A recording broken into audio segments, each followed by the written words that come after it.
He was telling me it's because a lot of people don't make sure the notification bells on YouTube is on.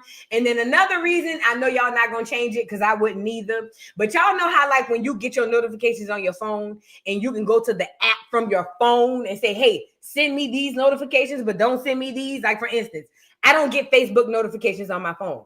I don't care about the people I know in real life. Is it mean? Is it wrong? Like I don't need to know an update on them because I know them for real. I want to know about the people I don't know. Them niggas capping anyway. You know what I'm saying? So I don't need updates from them. So my Facebook notifications are turned off on my phone. So I would have to log in to Facebook to get that notification. So the YouTube partner man, if that's a new word, but the YouTube partner man said it's because of the phone notification. Now, let me just say this. I don't expect nobody to change that because if I was y'all, I wouldn't change it. I'm not even gonna lie because I don't like too many notifications coming to my phone.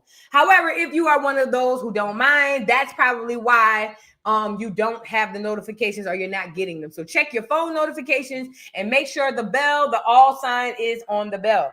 Okay, that's out of the way. Secondly, meditating in prayer and grounding. You guys, it is so imperative that you meditate and ground and also pray. And let me tell you why. I've been saying this for the longest. We've been having I'll go back to this. I try to put myself in the mind of the enemy. Okay. And when I say that, I say, what would I do if I were in their shoes? How would I think? How would I, if I wanted to conquer a people for long extended periods of time, how can I conquer them without knowing that they're conquered? And so many things came to my head. But then when I started thinking about the spiritual part of it, I started thinking about religion and things of that nature. And I started thinking about how, first of all, there is an affinity to melanated people in the Most High God. There's that. Regardless if it happened before the colonizer came or after, there is a divine affinity to the Most High God. So there's that. We believe in God. He is real to the most of us. Some of us have our backs and forth. Some of us just feel like it's capped. I don't think that anybody's wrong. I'm just telling you, I'm trying to tell you a story. So anyway, we have a affinity to the Most High God. But if I were that enemy and I knew that there was another key element or a couple other key elements that connects you wholly back to your divine, then I wouldn't take everything away. I'd give you enough to make you think you're doing enough, but then I'd take away small things that you wouldn't notice you need. So for instance, they demonize spirituality. For instance, when you hear voodoo, I'll give you my name, Voodoo Doll TV. The only reason I chose this name is because after Hurricane Katrina, quick story, I moved to Chicago. No, it went from Pensacola, Chicago, then Atlanta. And everywhere I went, oh, you a Katrina refugee. You a refugee. You know how to do voodoo. And I'm like, nigga, no, I don't know how to do a voodoo. And I got so tired of saying that to where I started lying. Hell yeah. Nigga, yeah. Yes, I do. Mm-hmm. Yep. Mm-hmm. Yep. I put it in. Yup. Uh-huh. And some niggas be crazy. Because some niggas be like, for real? You do? So what you be doing? And I'm get out my face. And then some niggas be like, ooh, you know what I'm saying? So I kind of bought into it. But long story short, I only chose the name for the channel because when I was asking people what they thought about the name, they were like, well, I wouldn't click on that because I think you over there doing voodoo. Then I thought to myself, well, if I was outside of me and I saw a black chick with Voodoo Doll TV and she'll look like she's doing voodoo, I'm going to click on it. So that's why I chose this name. But I'm saying all that to say, I had to literally trick me to trick y'all to get to click on the name to even come over here because the stigma behind voodoo and hoodoo, which are spiritual practices that are from here, that is what's the word I want to use? That is indigenous to who we are, or it is who we are. It's something that we've always done. If they take that and then they demonize it and take it away and only give us the Most High God, it could completely kind of like, take us off the complete path of our purpose here. And the purpose here is to get back to our rightful thrones. The scripture said the last shall be first and the first shall be last. Now, my generation, this is my millennials, my Gen X, we have a very hard task, and our task is not hard. It's just a mind over matter situation. Our task is, number one, break generational curses. And number 2, create generational wealth. This causes for a lot of education. This causes for a lot of willpower, a lot of healing that you'll have to do, and a lot of work. However, it is so worth it. The only way to get back to that is if you get out there and you have to connect back to your ancestors. Everybody out here is a walking remnant of everybody that came before them. Okay, every single person that came before you, you have a bit of them in you. Therefore, you need to connect back to you. Okay, and your ancestors, a lot of you guys don't understand this, but in the spiritual realm, because if you don't understand spiritual versus 3D, things happen in the spiritual realm and then it manifests in the 3D. So if you can create in the spiritual realm, you can literally create here. So what I'm telling you is a lot of us Black Americans in particular, I want to say melanated people on this Western world. Well, I want to say melanated people altogether, but I don't want to go too far and speak out the side of my neck. I'm going to speak for my people and to my people. Black Americans, descendant of freedmen, slave, ex-slave, descendant of slaves, African Americans, all the, them us, them niggas, you know who I'm talking about. We have a direct line to the Most High God, obviously. However, our ancestors in the spiritual realm have generational wealth that is awaiting us. Now, it ain't gonna go to everybody. Some of us in the chat and in our family ain't worth a dime. Some of us don't have anybody in mind but themselves. Some of us are greedy. And if this is you, you don't have to say it out loud. This message is not for you. This message is for the righteous amongst the flock, okay? This message is for the people who don't think of self. This message is for the people who think of themselves and think of others around them, not just my kids. Oh, I don't care about what they do with their kids. Want me and mine? I don't care. Well, that's them. That ain't mine. I'm not talking to you. This is not your message. You tap out. I need the other ones to tap in. This message and this calling is for the righteous amongst the flock. It don't call for you to be perfect. It don't call for you to be had a perfect life. You could have had the worst life of all. That's not what this is about. This has nothing to do with that, because the Most High forgives. He sit high and looks low. So this ain't got nothing to do with that. It's about the heart. And you can't lie to God. So you can lie to me. You can lie to the internet. But you can't lie to God, okay? But this is for the righteous amongst us who care more than just ourselves, who care about the next generation. Because let me tell you something. We have to pour into that next generation. The enemy got them. They got them. Now we have to go and get them, okay? And that's our mission. That's what we're called to do. Break generational curses, create generational wealth to have us for generations down the line. When I talk to not well-educated, but well-to-do clear people, or even well-to-do people in general, them people be having trust in things in their names for 3-4 generations down the line, for kids that don't even exist. We got to tap back into that. So with that being said, I don't know how, and I'm just probably talking out the side of my, no, I'm not talking out the side of my neck. This is real. I'm putting it in the universe. We're going to have to get financial literacy. So all my financial literate Black Americans, we need you to the front of the line, the righteous amongst us. And let's be clear, as I call for the righteous amongst us, let me hold the list down.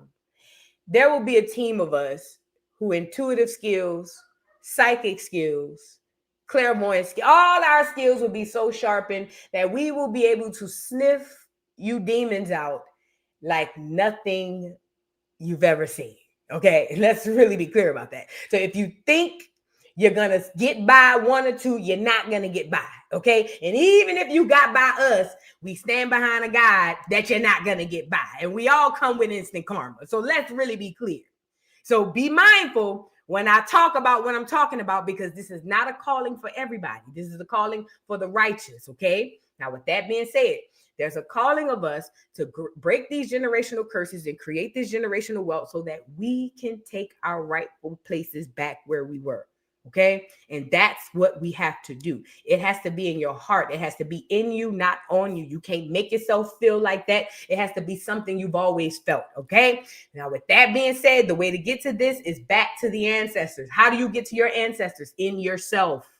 You don't have to go to no church. Don't nobody have to pray over you. Don't nobody have to prophesy over you. Don't nobody have to do none of that. All you have to do is get out to the soil, somewhere where there's your foot, your feet, And there's a ground. Get out there and ground your energy. This is going to make you feel better, help you with decision making. It's going to help you with your mental, physical, all of these things.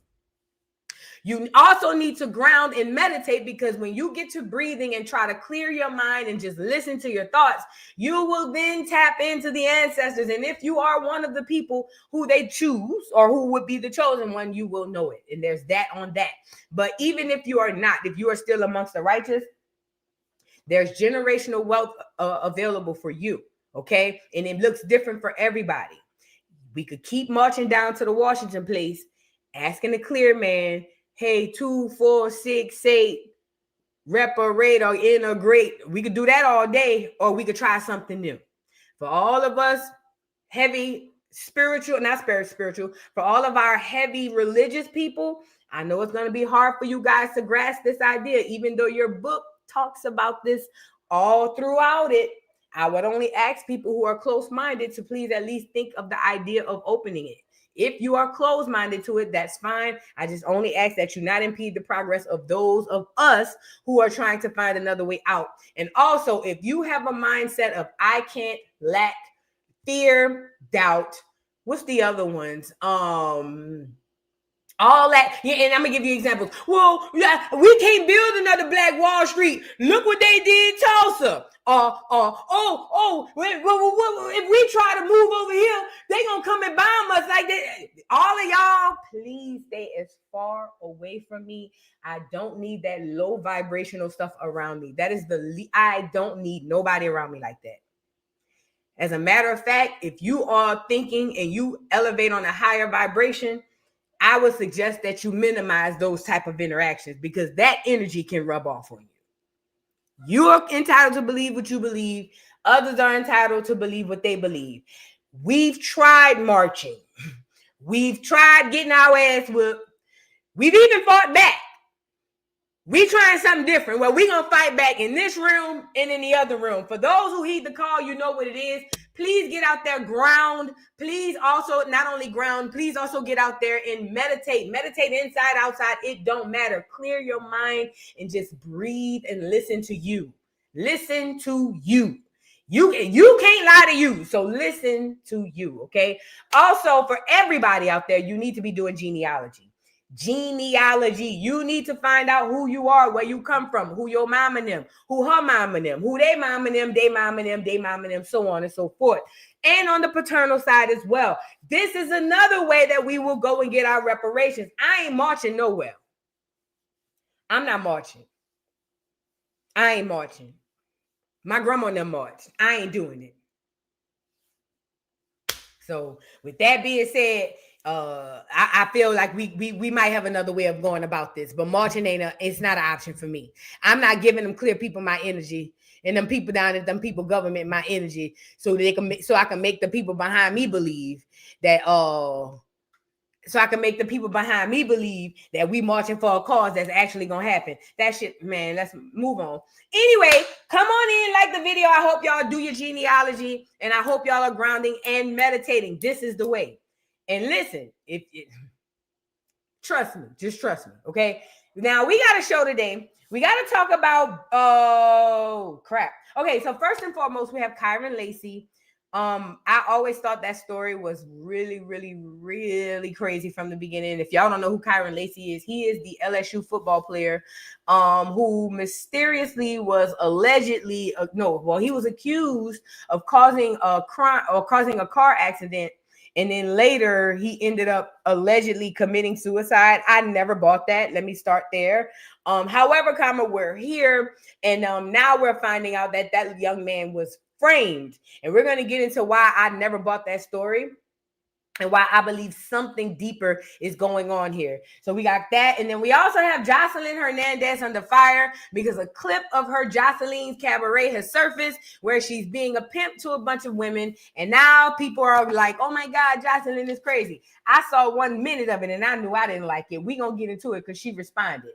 Now we also got birth control, Black American women, FBA women, melanated women. If you are one of those women who live and die on the BC powder, and I mean birth control, please come to the front of the congregation. We need to have a conversation. They're causing brain tumors. It's already been causing the fibroids, allegedly. Breast cancers, allegedly. All them other cancers, allegedly.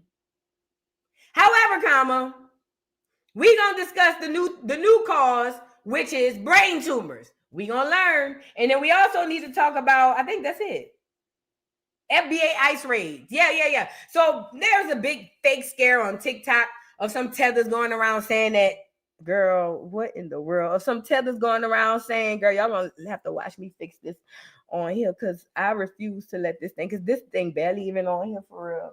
And if I be on here, get the swiggle in my head and this thing fall off, girl, I will be in despair, honey. So let me tighten that up, okay? I'm sorry, I had to do that right quick, because, girl, just imagine me doing a bop and then that, you feel what I'm saying? Anyway, girl, so what was I saying? Yeah, ICE raids, there's some fake outrage over some fake FBA ICE raids. Girl, child, please, we gonna get into it. Y'all get in here and like the video, subscribe to the channel. Let's get right on into the show. Somebody said I need bobby pins. Well, you know, I'm not using bobby pins no more because it was tearing up the middle of my hair. Y'all put a 3 in the chat if y'all remember back in the days when we all wore the high ponytails. Y'all remember the pink curl ponytails, the barrel curl ponytails, the waterfalls. Y'all remember all that when we used to have that? I remember I used to have the slick, the big slick or the double slick. Put a 3 in the chat if y'all remember the double slick with the 2 pieces. Or you had a 1 piece with the top, you know, with the pink curls, or you'll put the barrels in the back. And then I have like pink curls on the side with the waterfalls coming down like this on one side. So in the front, it looked like a bob because the waterfalls like kind of come like this from the back of the ponytail. Y'all remember that? I used to have my hair like that. Well, that's a long story short. Back then, I used to put a lot of bobby pins in my head. Well, they used to put the bobby pins in my head because they have to, you know, it would be 1,000 bobby pins. And all the middle of my head, girl, used to be raw. I remember one time some girl had dug so many bobby pins in my head, girl, it was bleeding in the middle of my head. And then I lightened up off of it. I mean, don't get me wrong. I toughed it out for the hairstyle because back then, beauty was the top priority. I don't care if I get a brain tumor.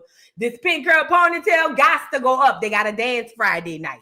You see what I'm saying? I didn't care about none of that. Oh, well, if I get green in the head, how the ponytail look? You see what I'm saying? So anyways, I lightened up on the bobby pins, and then when I did, and I was wearing other ponytails, I started realizing I was breaking off the middle of my hair. So after that, I stopped doing the ponytails, y'all. I mean the bobby pins. So that's why I'll be putting many bobby pins in there. Sorry, that was too much. But anyway, yeah, girl. Let's get into the show. Y'all like the video, subscribe to the channel. I hope you guys are doing wonderful, y'all. You know, let's get into a desperate Monday. She's nothing but a desperate hussy. Portia decided to come out and tell us something we already knew. She's bisexual. Portia. You know, Portia is a tall tale of being beautiful and fine and just being a stupid ass. You know what I'm saying? Like, not even stupid, just not having enough, you know? Portia is a tall tale. Listen, let me tell you something. If you feel like you regular out here, if you feel like you're regular, not me, because I don't feel like I'm regular. I've never felt like I was regular. Just didn't. But if you're one of them people who feel like you regular when you see these girls on Instagram and they got the cute outfits and the makeup and the nails and they traveling and things of that nature. If you're one of those girls who feel like they just have it all and you don't, stop thinking like that. These women be the most insecure, miserable women you will run into. I've run into men. I've been across men. I told you all, I have more male friends, or I used to have more male friends than female friends, okay? And one thing about men, especially men who run across the status in the circle of women like Portia, one thing they say is these women be so insecure. So insecure. Like they look so good. They said to be insecure or bad in bed, but that's another story. But he said to be so insecure, high maintenance, and it's a lot of work dealing with them. And I'm starting to find that might be the case with Portia.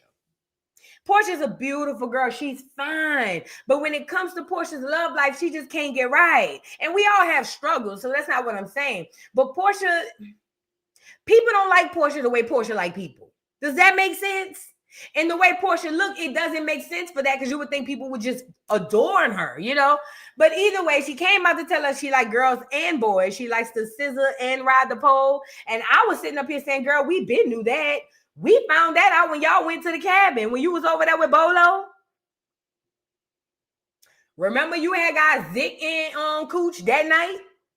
Wasn't you in there with, was it Phelan? Who she was in there cupping munching with on that episode? And one of them girls she was in there scissoring with, and it was on the microphone going, girl, we been knew that. Well, Tanya, that's who it was. Tanya, thank you, Kira. Tanya, remember Tanya quit the show after that, baby. Woo! See, Tanya thought the cameras wasn't rolling. Tanya thought they had cut the cameras off. Tanya forgot they put the camera in the corner. Her and Portia was in the back in the bike. First, they was over there sipping on a little Hennessy, playing like they was friends and all of that. Oh, hey, girl. Next thing you know, the light go black, and all I heard was, and I'm over here saying, I know you ain't lying to me. Portia, you nasty, dirty dog leg hole. I know you ain't in there scissoring Tanya. And then I also said, Tanya, you got a fiance. Where is your man at? Do he allow you to do this? Girl, it was a lot going on. All I know is the episode aired and we ain't seen Tanya since. Bitch, Tanya done turned into a nun. Tanya man done left her since he found out she dagging on the low. Portia done went on dagging some more. Tanya, we ain't seen the since, girl. All I know is that. So this is what I'm saying. Portia coming out here telling us she like a little poon and a little peen. It's like, girl, welcome to the party. You're late. We been knew that. What's the relevance of this now? Why are you telling us this now? Because we been saw that. Like, let's get into it. Portia's desperate. I'm going to tell you what it is. Portia is desperate. Portia is one of those most beautiful girls, like I said, who's insecure. If nobody's talking about her, she's lost. So she has to do crazy stuff like this. Come on, Portia. The people who I'm talking to now, it's just two. I've narrowed it down to two. Okay? And he is nice and she is nice. You both. But I really just wanted to make sure that these were normal people. And what I talked about with my therapist the other day was, I'm having a hard time opening up because they're not narcissists. And guess what narcissists do? They love on you. They do everything. They look perfect. They mirror you. And these people are not. They're challenging me. They're asking me questions. They're not letting me walk over them. They aren't just doing whatever they need to do to get into the relationship. And so I'm not feeling safe enough to open up yet. And so what I have to do is realize if you want something different, you have to also be different. I have to soften up a bit. I have to not expect a lot of elaborate things and overbombing. I have to expect someone to call me out from time to time. So the people who I'm talking to now. Girl, Portia, please. What Portia is doing is fighting the inevitable. Portia is holding on by a thread. A wing and a prayer is what she's doing. I just want to give you the real story, the real backstory. See, Portia has done what most girls at this stage in their life do. And it's time for her to step into that new transition. And she's very iffy about it. You know what I'm saying? And I think that Portia should just let go and let God, because it is inevitable. Portia, you have slept and slid on every peen allegedly in Atlanta. There's no more for you, fat. Now it's the dagger's turn. I get it. You just want this white picket fence, you and the husband with the dog and you and Lil P, you know what I'm saying? And y'all come out with the Christmas cards all by the fireplace and all of that. But that might not be in a cause for your fat. I'm not saying it ain't going to happen, but I feel like the dagger door is a knocking and you might as well open it up and let it on in. Don't crack it open and peek out of it just to see, oh, let me see if I might like it over here. The dagger door is knocking, Portia. Come on, let it in.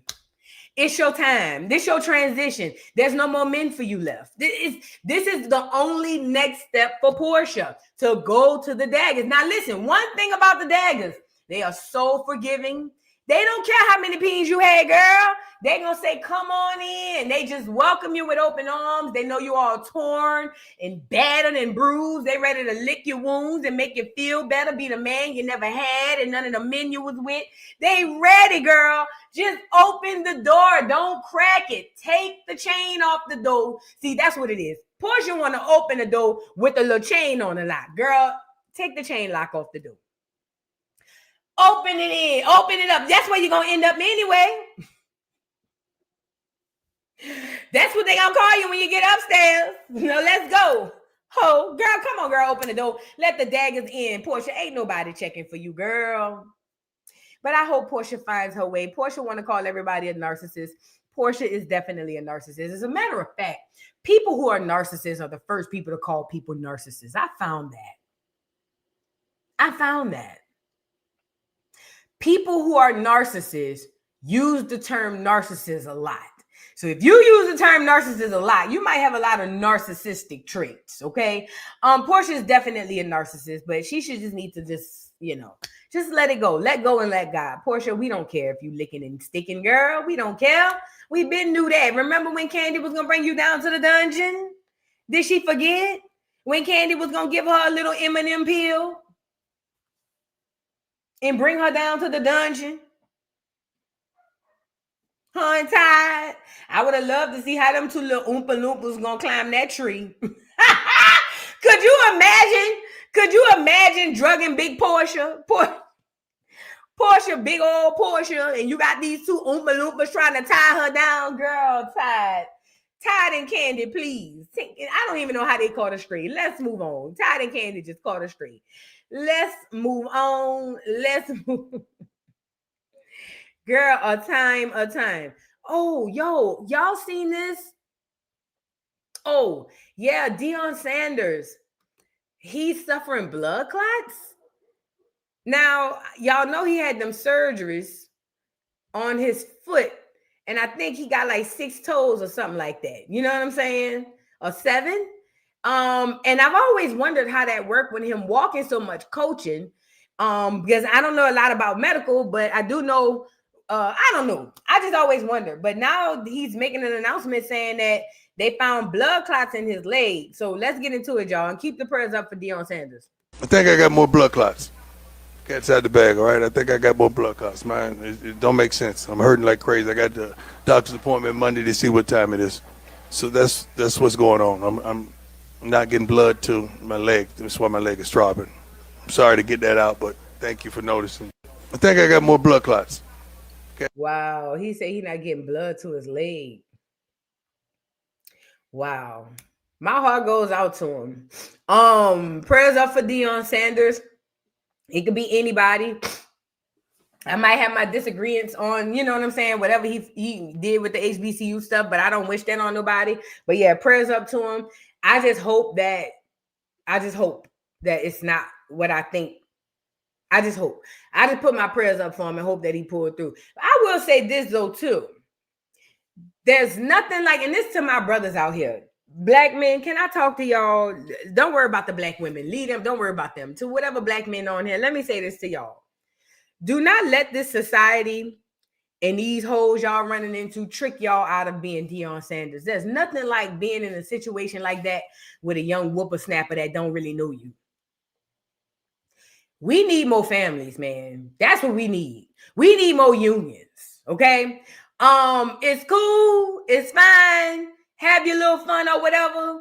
But we got to get back to the family unit because I'm pretty positive Deion is probably okay with having Carucci there. But I'm pretty positive if he had somebody who had been in his corner, you know what I'm saying, for the long haul, who he knew had his best interests at heart, I'm pretty positive things could probably go better for him. And even a woman's positive energy. Oh, and let me say this about a woman's energy who really love a man.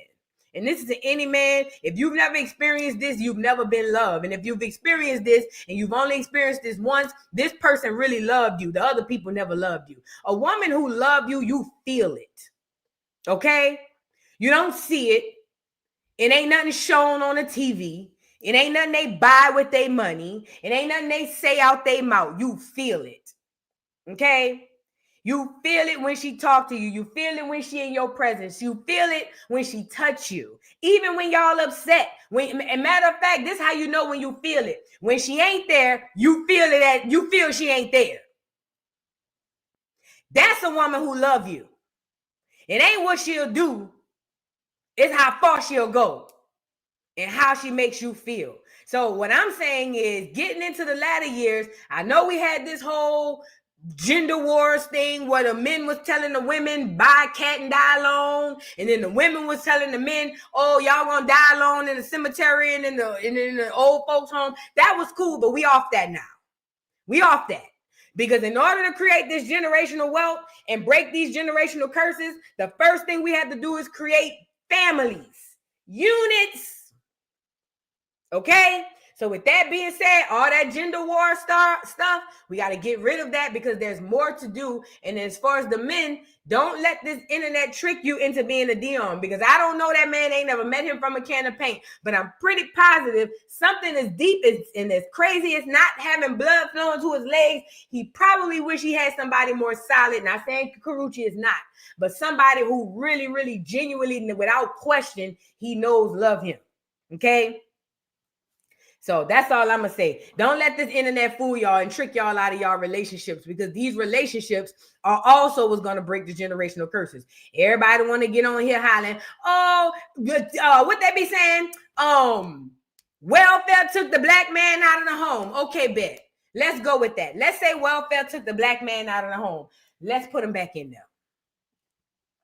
Now, all you people running around here hollering about welfare took the black man out of the home, if you ain't trying to get your ass back in there, if you're a black man, if you're a black woman, ain't trying to put it back in there, shut your ugly ass up. We don't need to hear nothing you got to say, because you just talking. You just talking. Until you toxic bitches who want your kids to be alone because you've been alone, bitch, your day coming too. Now let's move on.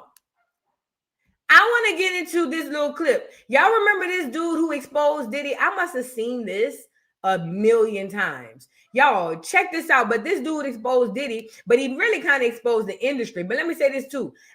There's a lot of demonic stuff around the industry, even with this Nicki Minaj versus Cardi thing.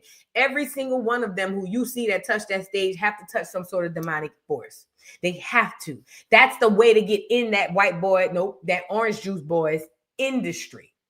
You have to make a sacrifice, okay? The devil is all in it. Highly weird. God ain't got no place in it. I don't give a damn who they think when they get on them stages. I don't give a damn what they say. I don't give a damn how much they snot and cry and talk about the Most High God. God ain't got no hand in none of that. That's them people being over there under them demonic forces. And I told y'all, most of them people coming in that industry came in under some demonic stuff. Now, this dude was exposing the industry and Diddy long time ago and talked about stuff that was going on back then. And this is still happening now. It's just happening on a different level. You see it on streams. Kai Cenat and all these dudes, when they be playing these weird pranks, they just find a way to give it to you a different way. Yeah, Charlemagne the God with the Breakfast Club, with the statues behind it. It's the same stuff. They just package it differently. Check out this video. They bring me to the back room. And in the back room, they have this long table with a white sheet set out. I mean, beautiful thing. Look like the damn Last Supper. On one end is Derek Jeter, there's Stephon Marbury. It's not that the rapper. That's not it. That's a misconception. What it is, it's about control. See, that's what makes it. That's why you see, like, wow, Jamie Foxx, you would say that, because they're in a bind. Because see, Jay-Z's not. But once you reach a certain level, you have to give something up. There's something that you're going to give up because you got to be down with that crew. And how do I know? Because it happened to me. That is why I'm standing here talking right now. I reached a certain level in that station. What I'm saying, what's happened is it was passed down to to everyone in the urban industry. So now you have a rapper who will get turned out by a high-ranking label exec because, well, what you gonna do? I mean, if I want to be a rapper and I walk in and the label exec tells me that this is what I need to do for him because, hey, he put my album on when I really wasn't that talented. And let me say this too. This is what happens when they took us out of ourselves to find our heaven and put the heaven in their hands. When they took the religion and put it in their hands, when they got religion the power of the media and everything as far as the money and the currency. Now we are beholden to them. Now, in order to do anything we need to do, we got to go to them. That's why these black people get in this industry and do things they never thought they would have done, because they have to. Think about all these athletes. Think about all these actors and rappers and all these people who sell, literally, we watch it in real time, sell their souls. This is the price you have to pay when you get into that industry, because they control that portion of what you think is heaven. Because let me tell you something, most of the people in that industry are not as happy as they look on them red carpets. And I don't know none of y'all. And I know some of y'all be on my channel. I know celebrities be on here. I know, I feel y'all.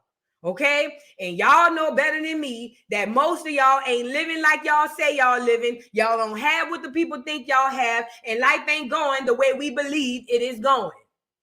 And if any of you have any heart, y'all need to start coming out here and telling this to these people so they can stop running to these white boy industries, and you can stop them from making the mistake that you made. If you have any decency still left in you. But I ain't trying to, tell nobody what to do. But with that being said, when you have to go get your heaven from that white boy and from that orange juice boy, there are prices you will have to pay. And these are the things. When the whole crazy thing is, you get to it and it ain't what you think it was. It's actually worse on that side than it was when you was on the other side. Crazy work. Y'all like the video. But they pushed me because they saw that I was something that they could sell. So when you bring me in a room and there's my favorite rapper right there who's in the same room, so that must mean he must have committed the same act as I did. So at the end of the day, depending on where your level is within yourself, you go do it. And it's easy for those of us to sit back and say we wouldn't do it. But the majority of us will never fulfill our dreams. So we'll never be in a position to say what we would or would not do. You understand what I'm saying? We'll never be in that position. Because before I got there, I would say the same thing until I got there. You understand? So I literally lived the devil taking me to the mountain and saying, you go to the left, you have all of this. And I was there. It was ritualistically done. 3 straight weekends. They do everything in 3s. 3 weekends in a row. Hey, D-Brad, let's go hang out. And every weekend, he kept beating me in the head. Get rid of this Rap City, man. You can do more than Rap City, D-Brad. You can do more than you need to come with us. We go to Joey hanging in VIP. Get me everything I want.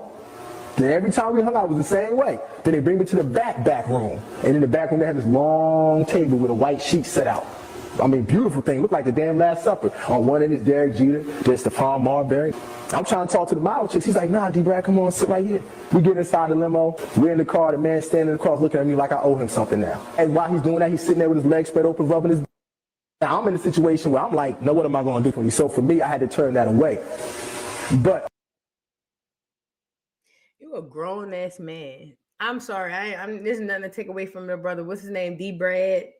But you got in a call, and these be some shriveled up crackers. You big old Mendigo. I'm not talking about him. I'm just trying to imagine these big, strong black men cowering away by these weird, little, shriveled up, scrawny white men who are so fragile that if you pluck them, you literally break them in two. Like y'all let that money turn them people into giants. Because how in the hell, Mr. D-Brad, did you get in the back of a limousine with another grown-ass man with his legs cocked open with his cock out as a grown-ass man? And you was like, so yeah, I turned that down. What?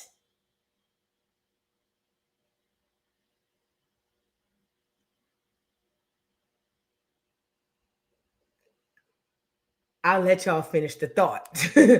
Yeah, that's what happens when you worship money. And the white boy know that. That's why he get y'all in them compromising positions every time. When you think your happiness, your joy, and that money is going to take you out of somewhere, that's how they get you. It's not money that's the root of all evil. It's the love of money. If you love it, it's going to lead you right to the back of the limo where D-Brad was. Now, unless you like sucking dick, you might not want to have a love for money. What the hell that I caught after that? I've been homeless. I've had my name destroyed. I was ashamed of myself. I went from being a man to nothing because I would not cross over. Then they bring me to the back. I don't know, sir. You got too far. Shout out to the brother D-Brad, but he got too far in the back. You know what I mean? Like, he made it past too many doors. I don't know. I ain't never been to the Illuminati people and by the party. So I don't know. But I figured if I did go, I figured they wouldn't let me all the way to the back. I figured the first no would get me kicked out. I don't know. Maybe it's me. I might be different. But I really figured the first no at the first door would get me kicked out. I don't think they let me get to the back. I might be wrong though. I don't know. Mr. D. Brad. But the point is, find the lesson. Nigga say he did a little something. Just a little 1-2. It's not too much. Just a little 1-2 yin. Not too much to make him feel bad, but enough to keep it on his mind. Look, not enough to make you dream about it. Just enough to give you a few little thoughts throughout the day. Let me stop. That's wrong, y'all. We shouldn't do that, y'all. This is not that. That's wrong. Y'all are bad influences. But this is what I'm saying. Because you got to find the lesson in everything. The lesson in this is this. If you chase money, this is why that white man has control of the money. Think about it. I need y'all to use your brains. This is why they keep and maintain control over the money. Because they got you believing that that's where your paradise and your heaven is. Money is simply a tool. If you think of money anything other than a tool, you have already become a slave to it and you can already succumb to the devil's wishes. Okay? So if I were you, I would subside that quote unquote love for money. Money don't bring you no happiness. Money don't bring you nothing. It just gives you an easier means to navigate this world while you try to figure out your way back to your happiness and your paradise, okay? But do not chase money because you're going to run into it in the back of the limousine. Now, again, unless you like sucking, and if you are one of those people, bon appetit. But if you are not one of those people, then I suggest you probably want to curb your love for money, okay? I mean, I would. I don't know about you. I just know I would. I mean, there's nothing wrong with sucking a little every now and again. That's not what I'm saying. But what I'm saying is I'm pretty selective. I probably want to have one. I don't want to just be random. Like, oh my God, I need my light bill paid. Oh, get in the back of the car. Like I'm in a bind, Nate. I don't want to be in a bind, Nate. I almost was in the bind, though. I ain't gonna lie, a few times. I almost was in the bind. Yeah, matter of fact, one time I was in the bind. That was that time I told y'all about that man who smoked crack in front of me. I thought he was gonna kill me. I was in the bind for $50 back in the day when I was like 21. Yeah, 2021. Yeah. I was in the bind, and that man told me to come get $50, and he hit that crack pipe. Y'all remember the story. I ain't going into it. But anyway, the point I'm making is, thank the Lord he hit the crack pipe and almost killed me because I didn't have to give it up. You know what I'm saying? But I understand being in the bind. The point I'm making is you don't want to be in the bind. So please, that's how the enemy gets you with the money. They put you in the bind, and here you go. I'm in the bind, Nate. And Nate be looking at the car like, that's y'all with the love of money. This y'all. I'm in the bind, Nate. I need that money. This be niggas. I need that money. So if you gonna kick my ass, then just kick my ass. I need that money. That be you niggas. Oh, black people is crazy.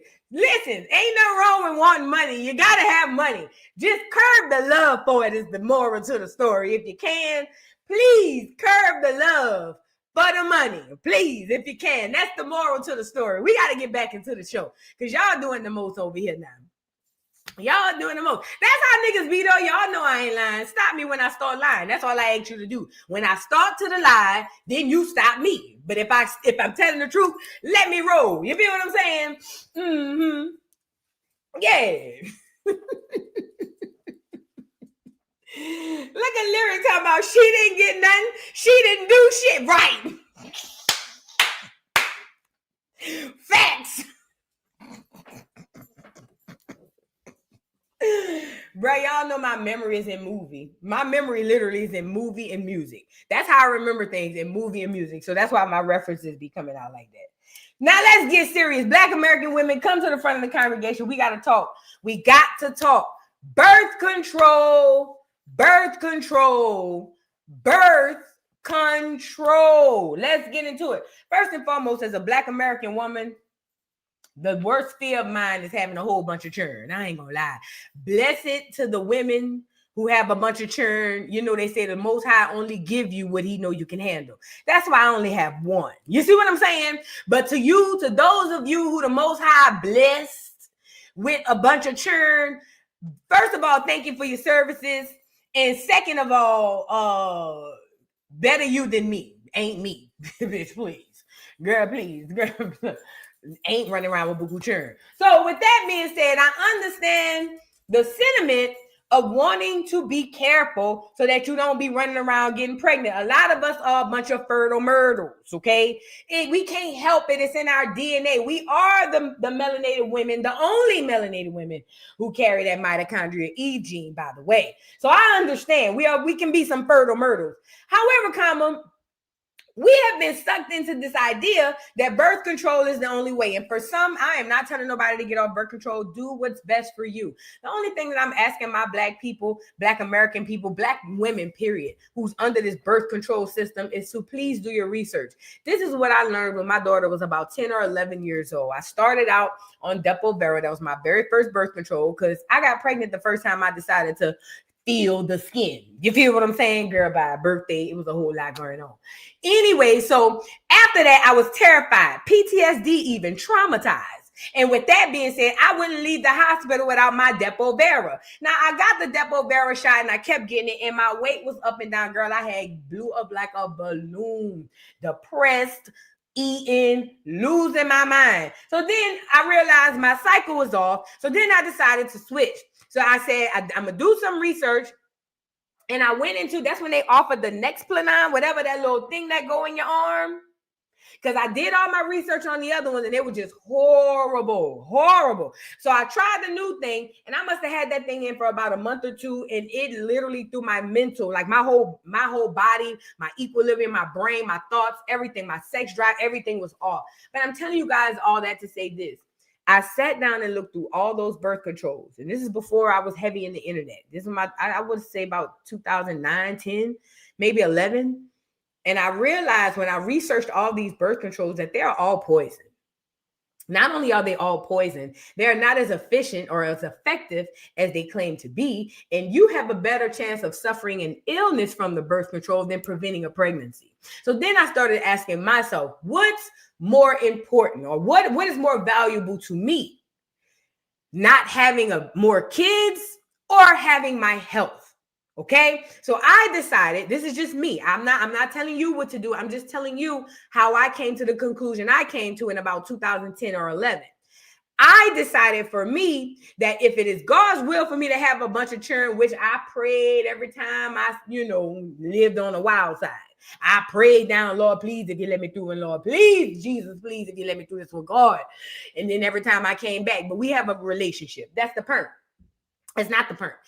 The point I'm making is I made a decision that I'd rather take chances of being pregnant than to have these birth controls that can cause all these major issues down the line. And I'm glad I did that back then because number one, I've been successful for the most part in that endeavor because it's really about being careful, women. And then number two, it also stopped me, knock on wood, so far from suffering from what I'm seeing a lot of Black American women suffer from. Fibroids, thyroids, cancer is crazily rapid in the Black American community. Black American women suffer gravely disproportionately by these things.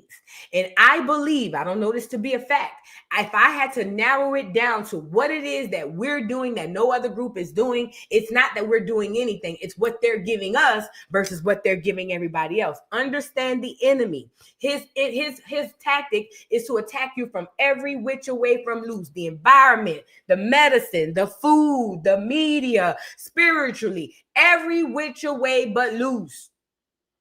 So if he's gonna attack you through the medicine, he can't. It's like a child. When you wanted to give that child that tussin back in the day, unless you was just gonna force feed the spoon down their mouth, you had to kind of hide it with something else, okay? And that's what the enemy does. Whenever he giving you that nasty ass tussin that's not gonna help you, it's gonna hurt you, he packages up like it's pretty and you need it. And that's what they did with Margaret Sanger in birth control, Planned Parenthood. I was against Meg Thee Stallion dancing and being an ambassador for it because all it is a place to take our unborn fetuses and do whatever it is they do on their demonic forces, eat the babies, doggone, take the blood, all types of demonic stuff happen in these things. And again, I'm not telling nobody what to do. I'm only asking you to do the research because the proof is in the pudding. You could say that I'm capping all day, but every time you turn around, Black women are under another stigma, another level of heavy medical homicide, and nobody is saying anything about it. But we want to twerk for the right to go get an abortion. See, women's reproductive rights ain't got nothing to do with a bitch wanting to be able to go flush her baby down the toilet. Women's reproductive rights is the right to not be killed through the medical system, okay? Now, this woman and these people are now coming up with a new situation with brain tumors in women. And listen, they're going to say women, but I'm going to tell you who it's in. Us. Brain tumors in the Depo-Vera shot. You know how I know it's us? Because no other demographic of women get that shot or has gotten that shot at the rate that Black Americans have got it. As a matter of fact, we were the test dummies. We were the crash test dummies, and it worked flawlessly. We've always been the crash test dummy. That's how they know syphilis kills. Don't get me started. Let's get into the story. Black women, pay attention and do your own research. Birth control, Planned Parenthood is the devil. Pay attention. Hold on. Let me turn the volume on. Surgeries and months of radiation, all due to a tumor she now believes was caused by her birth control injections. If I would have knew from the get-go, I would have never took that shot. In 2018, doctors discovered a tumor called a meningioma pressing on Philip's brain. This right here. Emergency surgery left her without vision in her left eye. She even had to relearn how to walk. It was a whole reframing of life. I lost my apartment. I had to move in with my mama. Depo-Provera is a progestin shot injected every 3 months. 1 in 4. She definitely from New Orleans because she said I got to move in with my mama. But yes, this is the Depo shot. This is the one they gave me, 19. I needed birth control. And let me tell you something about these nurses. Shout out to the nurses. I love y'all down to the ground. But a lot of the times, y'all be guiding a lot of people off of misinformation. I feel that nurses are the ones that are saving the day. Black Americans who are nurses, you are the buffer system between the patient and that medical system. Be honest with your patients. That's what we appreciate about the nurses. When we go to a hospital or a doctor, we appreciate an honest ass nurse. We don't even care if she mean. If she honest and it's in our best interest, we appreciate that. You need to be the buffer because a lot of misinformation is passed along. And I remember when I wanted to get off Depo, it was 2 Black nurses who was drilling me and dragging me, talking about I'm going to get pregnant, scaring me to get off of it. This is happening all the time. So this young girl saying she wished she knew then, I'm glad I got the epiphany or what I know now to be the wherewithal or the voice, the clarity from the Most High God to back up off of that. And I did that back when you had to go look this stuff up in a book, when you had to go to the library and go look to the books and go see what's going on. Okay? So don't tell me, you see what I'm saying, that, oh, it's this, that, and the third. Y'all have the option to go on Google. This is back where I had to get in my car and go down to the library and get and to do it, the whole bit. 4 women in the United States use it, with Black women taking the shot at nearly double the national rate. Philip took it for nearly 30 years. The only time you stopped was when you had your 2 children. Yes. Multiple studies. Ooh, and this one more thing. One Black nurse did tell me that if you are on the shot, you cannot be on that shot consecutively. You need to be on for a year. This was back then. But that lady told me I needed to be on for a year, off 6 months, on for a year, off 6 months. Because what it happens is it stops your period from coming. If you completely stop that for a long period of time, that cannot be humane for Black women. Stopping your menstrual cycle is not normal. Okay? Anything that gives you, oh, we can stop your period, red flag. You wonder why you messed up in the head? You don't have no period, girl. Women are born, young girls are born with every egg they will ever have in their life. If you impede the process of these eggs coming down, which is your period, what's going to happen to you? Anybody ever thought about that? Because you have a cycle, it's connected to the moon. And that cycle, it should be connected to the moon. But that cycle supposed to happen every 30 days. So what happens if you taking Depo for a year, 2, 3? This lady been on it for 30 years. 30. And I'm not judging her because I had been on it for damn near 10 when I finally got off of it. But thank God the nurse had told me, don't stay on it consecutively. Get off, be on it a year, off 6 months, give your body a rest. On it a year, off 6 months. I thank God that lady told me that because I would have knew. I'd have been on there like just straight. The point I'm making is you know your body, and certain things that seem convenient are not normal. Listen. We are all Henrietta Lacks. If you are unfamiliar with Henrietta Lacks, she was the Black American woman. Her family, they just got paid out. The government was doing stem cell research on this woman. This is a Black American woman. She was not extraordinary. Henrietta Lack is all of us. When you see these commercials about fibroids, come in, we can do the fibroids. Come in, we got the babies in the tube. Come in, you can get your baby out the vending machine. Come in, let me look at your cancer. Come in. They giving us the disease and then basically doing goddamn science on us by having us come in to mess with it. You have to go within. Okay? And you got to get out these people's stuff. They are giving us these diseases and they not giving us the real tea about how to even use this stuff. 30 years, somebody should have told that lady at one of them appointments at 30 years, ma'am, you should not be on anything for 30 years. There's not a medication in sight you need to be on for 30 goddamn years that I know of. Y'all stop listening right. Thank you for saying that. Y'all stop listening to your body and start listening to the doctors, and that's the problem. To found a potential link between Depo and meningioma, including one that found women who took the drug for more than a year had 5 times the risk of developing the tumor. So overall, meningioma is not common. The likelihood of having a meningioma as a Depo user is incredibly low. It's just that it's incredibly... Don't you let them crackers tell you that. Incredibly low for people who don't use Depo. Philip is now one of more than 1,000 women suing Pfizer, the maker of Depo-Provera, alleging the company chose to ignore relevant safety concerns and deliberately not study the long-term safety of Depo.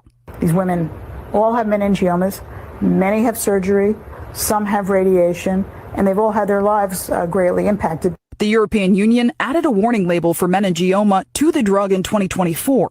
Canada has listed it as an adverse reaction since 2006.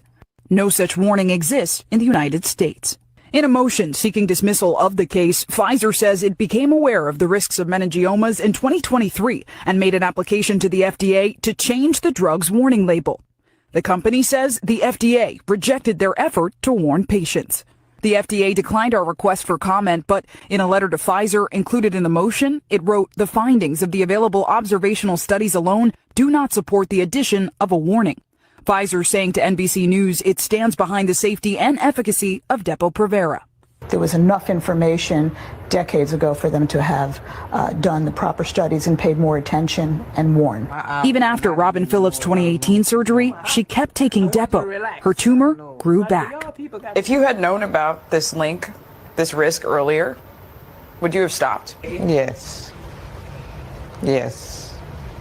Cold turkey. I would have stopped. Zinclea Samoa, NBC News, West Wego, Louisiana. Told you she was from New Orleans. Well, West Wego, not New Orleans, but listen, let me tell you something. Most people do not know. We trust the medical professionals to be honest and tell us the truth. We see those white coats, and in our minds, they look like angels. And I'm going to tell you why I know that. Because we trust what they say over what we say over our own bodies. Yes, they are professionals. Yes, they go to school. Yes, they are educated. But they do not know your body more than you. Nobody knows your body, nobody on this earth, more than you. Your husband don't know your body more than you. Your wife, your kids, nobody know you better than you. And the fact of the matter is, when it comes to medical decision, we be going against our better interest, our intuition, that voice that knows best, the voice that knows better than me, the voice that knows better than the doctor sitting across from me. We go against that to go with what we perceive to be the honest truth. And the fact of the matter is, this lie is so great, it's trickled down so far that by the time it get to your doctor, most of them really think they're telling you the truth. By the time the doctors get the information and they study this stuff, a lot of them really think that what they're telling you is true. Remember, they're indoctrinated. So now you can't necessarily trust the doctor, even if he has your best interest at heart, because he may have misinformation. See, if you understand Planned Parenthood, then you know that Margaret Sanger was a clear woman who wanted to get rid of all Black American, as she called them back then, Negro, aka Indian women. She wanted us all gone. She was a eugenics. She created Planned Parenthood. Planned Parenthood went in only Black cities, Black towns. It was so easily accessible, for every Black person to get. If you lived in the project, the Planned Parenthood was down the street. They made it easy for you to get there because that's where they were planning to kill you. That's what genocide is. That's what eugenics believe, that you don't need to be here. If these are the people who created the program, what makes you think their medicine is to help you?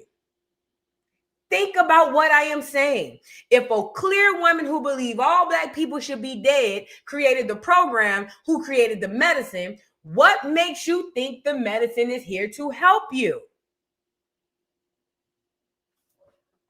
With that being said, I'm not a doctor. I ain't giving no medical advice. What I'm telling you is 1 + 1 = 2. We as Black American women are being targeted. We have been targeted, and now we are getting more diseases disproportionately than any other group of women. And we got other minority groups of women here, but we are disproportionately targeted, and it's because we are distracted.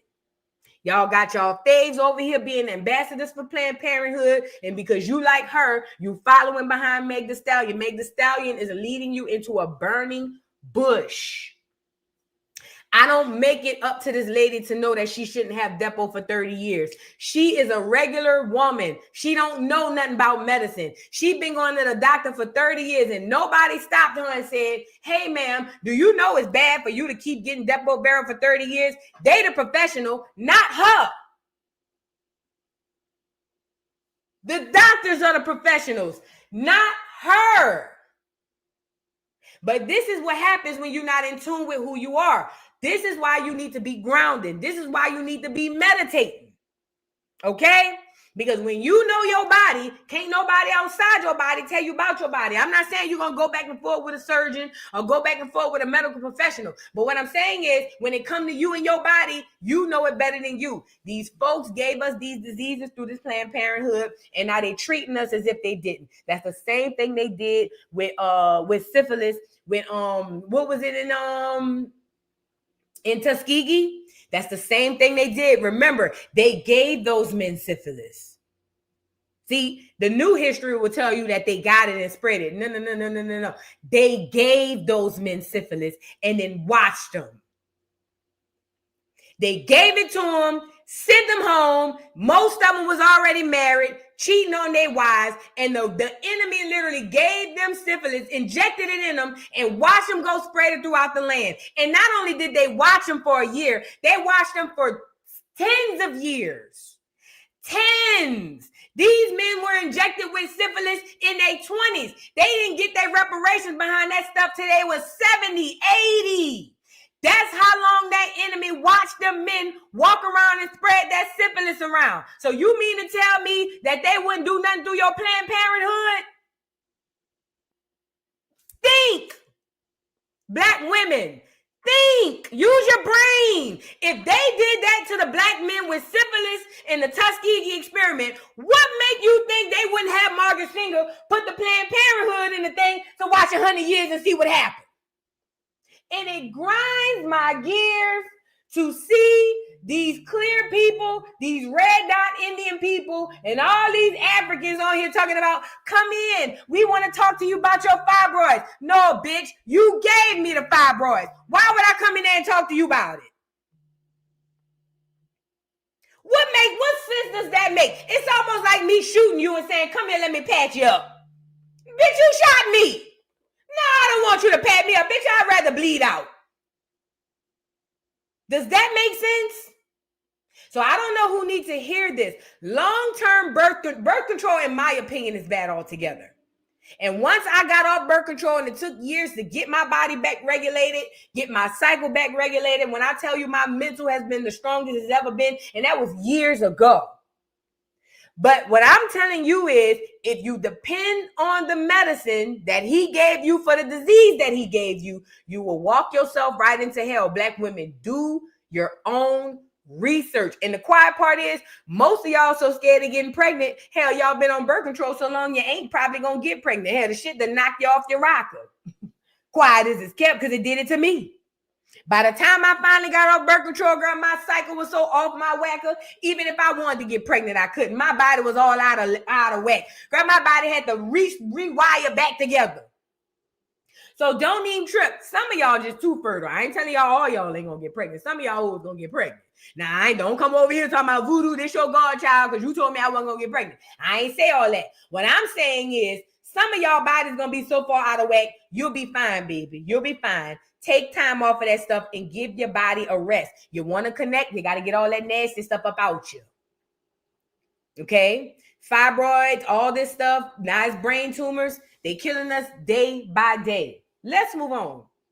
Y'all like the video, subscribe to the channel, please, and thank you. William, thank you for being a member for 5 months. Says, good morning, Boo and Acorn. Y'all pray for me and the fam. Little cousin got murdered yesterday. Love y'all. Oh, my God, I'm so sorry to hear that, William. You are definitely within my prayers. You know you're one of my favorites, beautiful. I am so happy. I'm so happy. I'm sorry. I'm so sorry to hear that. My condolences go out to you and your family, and I really hope that everything is okay. Let me know if you need something, okay? William, you are definitely in my thoughts and prayers. Rashida Libra, thank you for the super chat. Says, hey, boo, it's my birthday, Jupiter Booty. Okay, let's do that, sis. Let's lighten up the mood. Happy birthday, Rashida. And anybody else in Libra season. I told y'all my friend Libra, it's her birthday coming up. But either way, it's Libra season. Shout out to all the Libras. Let's get some Jupiter Booty on here so y'all can lighten up the mood and like the video, okay? So y'all like the video, put some cakes in the chat for Rashida. Love y'all. I'll be right back. Happy birthday, boo. Shorty got that hair like Rapunzel. Make a nigga fall in love like dominoes. Jupiter booty, can you twerk some? Jupiter booty, can you twerk some? Shorty got that hair like Rapunzel. Make a nigga fall in love like dominoes. Jupiter booty, can you twerk some? Jupiter booty, can you twerk some?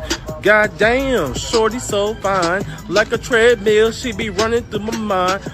On that booty, she got a nigga geeking. Having fantasies of me and her, can that be squeaking? Shorty got that hair like Rapunzel. Make a nigga fall in love like dominoes. Jupiter booty, can you twerk some? Jupiter booty, can you twerk some? Shorty got that hair like Rapunzel. Make a nigga fall in love like dominoes. Jupiter booty, can you twerk some? Hey, Jupiter booty, can you twerk some? Niggas put that booty while we cooling up and hooting. You know how we do this. The old school trooper. Smartest. We smoother than the smoothest. The hardest, the rulers. They can't get through us. Shorty got that booty.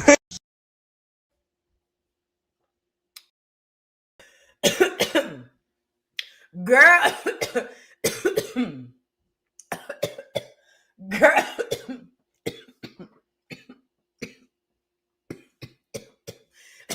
I'm sorry. was trying to sip this water, and girl, it went down the wrong pipe. Sorry, y'all. Sorry, it went down the wrong pipe. My apologies.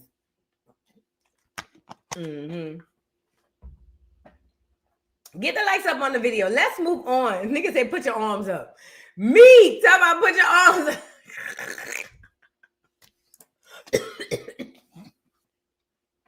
Let me stop. Let's get into the next story, man. So you guys, we got to get into Joseline's Caberet, who's under fire.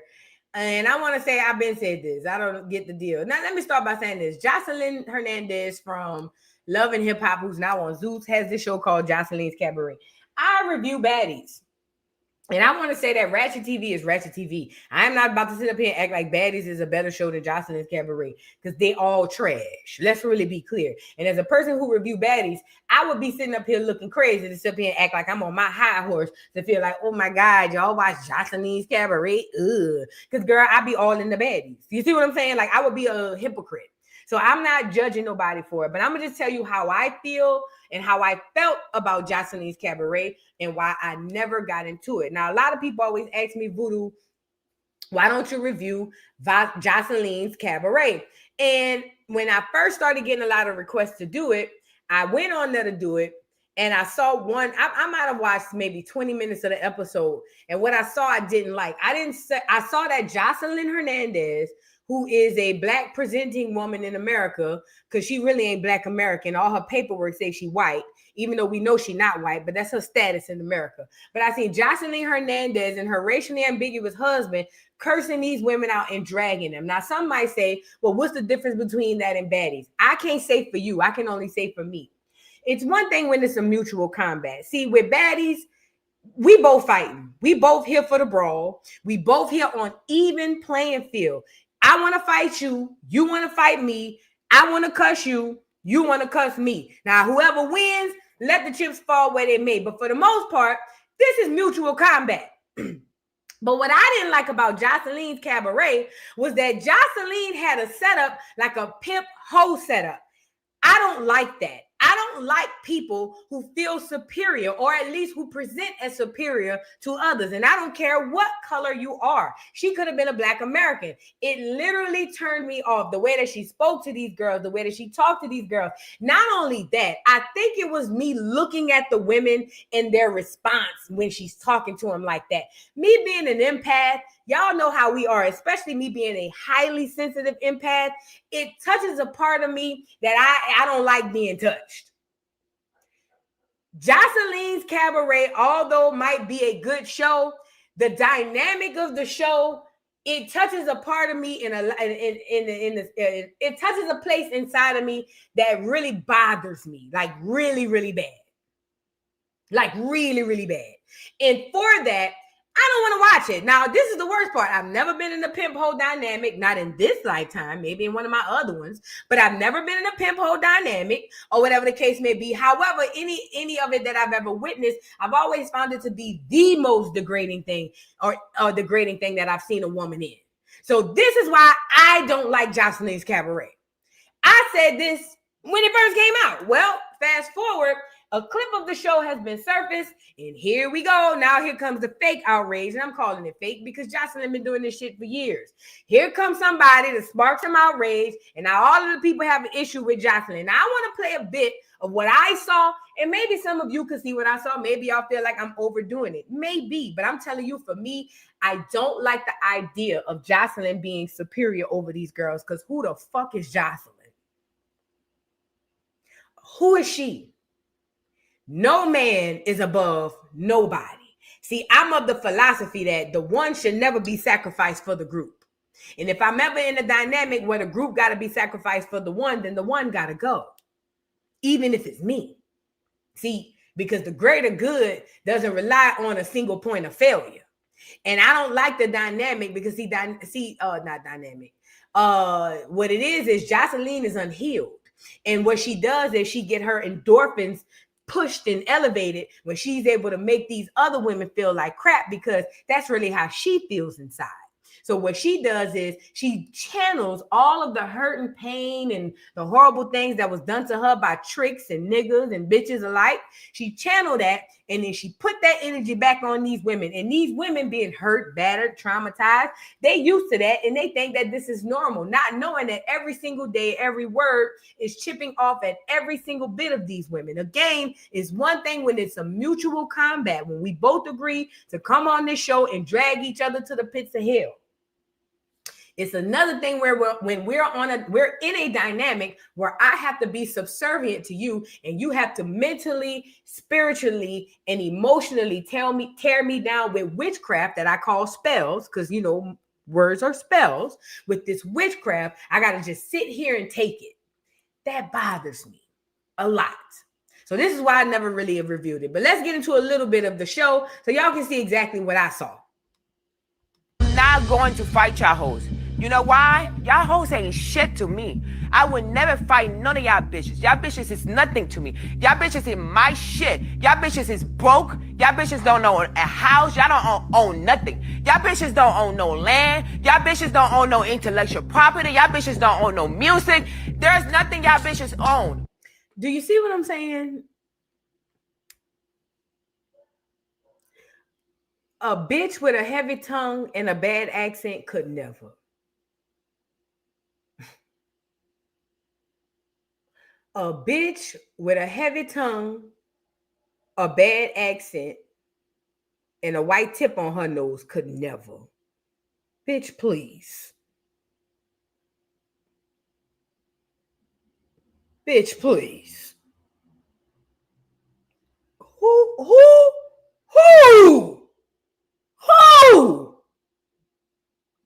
Girl. See, this is why I never would have made it in group dynamics. This is why I never would have made it in like the sororities and all that stuff. Because the way my mouth set up, yeah, no way. Why the fuck would I get in the field with shot bummy ass bitches? Y'all hoes keep disrespecting me. Talking to me any type of motherfucking way. Y'all hoes got me fucked up. I don't give a fuck if all y'all hoes live tonight. I start again tomorrow. I'm going to deal with the girls that are down for the cabaret, that are not going to disrespect me, that are going to be there for the cabaret. And yeah. So if anybody's ever wondered why I never covered it, again, it's not to be on a high horse, like I'm better or like Joseline is worse. It's just that dynamic is too much for me. It's just entirely too much for me. I don't like seeing women being torn down like that. That bothers me. It does something internally to me. Just watching women being like torn down. I don't care if it's by a man or a woman, but just watching a group of women or anybody. I don't like watching nobody being torn down like that. It bothers me. So that's why I can't do Joseline's Cabaret. I just can't. Well, after that surfaced, people started with the fake outrage. And I call it fake because she been doing this shit. And I'm not saying some people ain't just caught on, but I'm just saying, like, I just feel like it's cap. Anyway, after the outrage went on, she came out and responded, and this is what she had to say, because she feel like, girl, I don't care about none of y'all. And this is the worst thing about Joseline. She don't have to appease to you guys. You know why? Her audience is not predicated on the moral. It's predicated on the immoral. And us of the moral who like to dibble and dabble in the immoral. Like, for instance, when you look at Zeus's analytics, especially baddies, it ain't no rag-ass hoes for the most part watching baddies. It's some educated, high intellectual people watching that shit. I mean, did we not figure this out when Obama and them, after they came out of office, and Michael Michelle started coming out about, I've been watching the Housewives. They all watch. Everybody pay attention, baby. You got to catch up, mustard. Okay. So with that being said, what's worse about this situation is Joseline going to be able to find more girls, even if these girls don't make it. But her success isn't predicated on me and you. It's predicated on us with the guilty pleasures. It's just this one ain't for me. And because people have guilty pleasures, this is why porn don't need a commercial. You get it? Does that make sense? Guilty pleasures are advertised on its own. They don't need ads. They don't need commercials. That's why they're guilty pleasures. But this is what she had to say. So she says, I will never, ever, ever give y'all hoes That satisfaction, bitch, bye. Go get your own show and then run it how you like it. Until then, bitch, shut your effing mouth. Oh, shut your effing mouth. I will get all new hoes every chance to gain. This has been about Joseline's Cabaret, not you sluts. Get with the program or you gone bye-bye. Now, this must be from somebody who said, speaking to grown-ass women this way is wild. Some of these ladies, if not all, are mothers. I wish you respect them more, really. So that was what Joseline had to say. But this is why Joseline is so cocky. Like I told you, Joseline know that her audience is set. Her audience is about as set as old black women to Tyler Perry. Turley paper, girl. They ain't going nowhere. They ain't going nowhere. So that's why she coming out big dogging like this. But at the end of the day, it's just about the girls. It's the same thing when I watch the Girls Going Fresh and Fit podcast. You have to have your self-esteem have to be so low. You have to be vibrating at the lowest of the lowest possible chakra. I'm talking about under that. You have to be vibrating that low to succumb to that type of abuse. And I'm not judging because we've all put ourselves in abusive situations not knowing that it's a trauma response. What I'm saying is it's up to those girls to get up out of there. And Joseline don't care, but ain't a heavy-tongued bitch. Girl, I was about to say something bad. Ooh, thank you, spirit. Thank you, ancestors, and thank you, Most High God. Girl, they caught my tongue. Girl caught me mid-word. Ooh, I probably would have got canceled. Let's move on. Thank you. Girl, they were about to catch me down bad. They called me. Thank you. Ooh. Bless me. Because I was about to go hard. Bitch, I was about to get canceled. Girl, look. I was about to get canceled. I was about to go viral for the wrong reason. You get it? Girl, let's move on. I be having, hey, let me just say this. I used to watch Archie Bunker and love it. Nigga. All in the Family, my favorite show. I was infatuated with Archie Bunker and George Jefferson. Infatuated. I thought they was the best characters on TV. So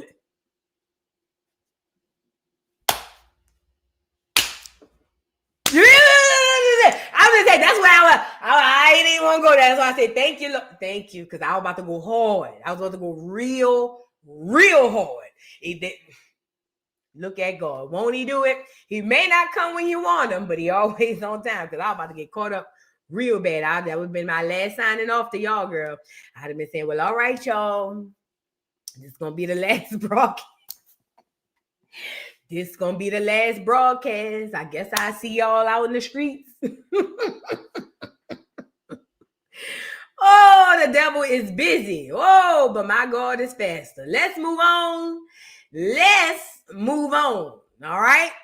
Now, I want to get into, let's get into these FBA ICE raids.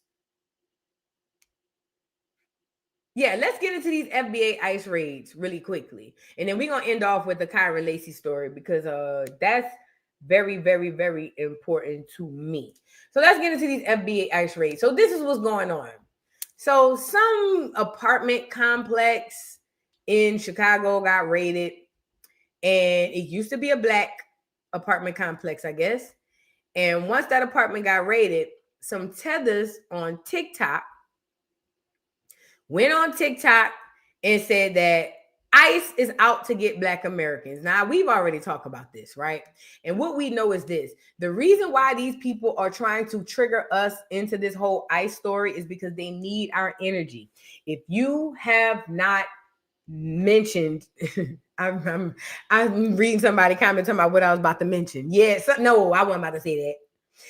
But look, if you have not been told this before, the most powerful things you have in your possession right now is your melanin and your energy. Your energy and your melanin are the two most powerful things. These people that we call people literally are thriving off of your energy and your melanin. These are the most powerful things. Your energy connects you to the sun, to the universe, to the Most High God, okay? And this enemy knows that. This is why he keeps you emotionally charged, to keep your energy harvesting to them. That's why they put out all these stuff on the internet. All of these celebrities be acting for the most part with all of this stuff they go viral for. All of these things are rituals to harvest your energy. Okay, that's it. Now, if you understand how important your energy is, you will be careful with who you give it to, okay? Because the fact of the matter is the people who are harvesting your energy are using it for really, really bad. And that energy you need to be using for yourself to get us out of this, to get you out of whatever situation you're in. I don't know what situation you're in, okay? Now, that being said, what they do is send these tethers or send these folks out here with these fear-mongering tactics. Oh my God, you guys, it's going crazy. When Jerusalem and all them people in the Middle East started fighting, what's the first thing they did? Come find Black Americans. Black America, what do you think about this? Help us. Say something. And we over here like, girl, we don't know nothing about all that. Girl, we don't even be going over there. Girl, we don't know. Then they got mad because we wouldn't say something yay or nay. The reason they got mad is because they need our energy. Without our energy, they dissipate and go away.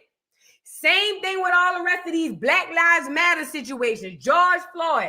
All of these situations were energy rituals, energy harvesting rituals. That's all what this was. They do it every day through the internet, okay? You need to be aware of this because you thinking you just having a good day or you just having a bad day. No. They're siphoning your energy, the most valuable thing, one of the most valuable things that you have. You have to be mindful of that. Now, fast forward. Black Americans have zero to worry about as it pertains to ICE, as it pertains to immigration, as it pertains to anything regarding the deportation of these illegal aliens. Do you want to know why? Because we are aboriginal from the beginning of this earth. Okay, let's start there first. We didn't start in one place. We didn't come from a monkey.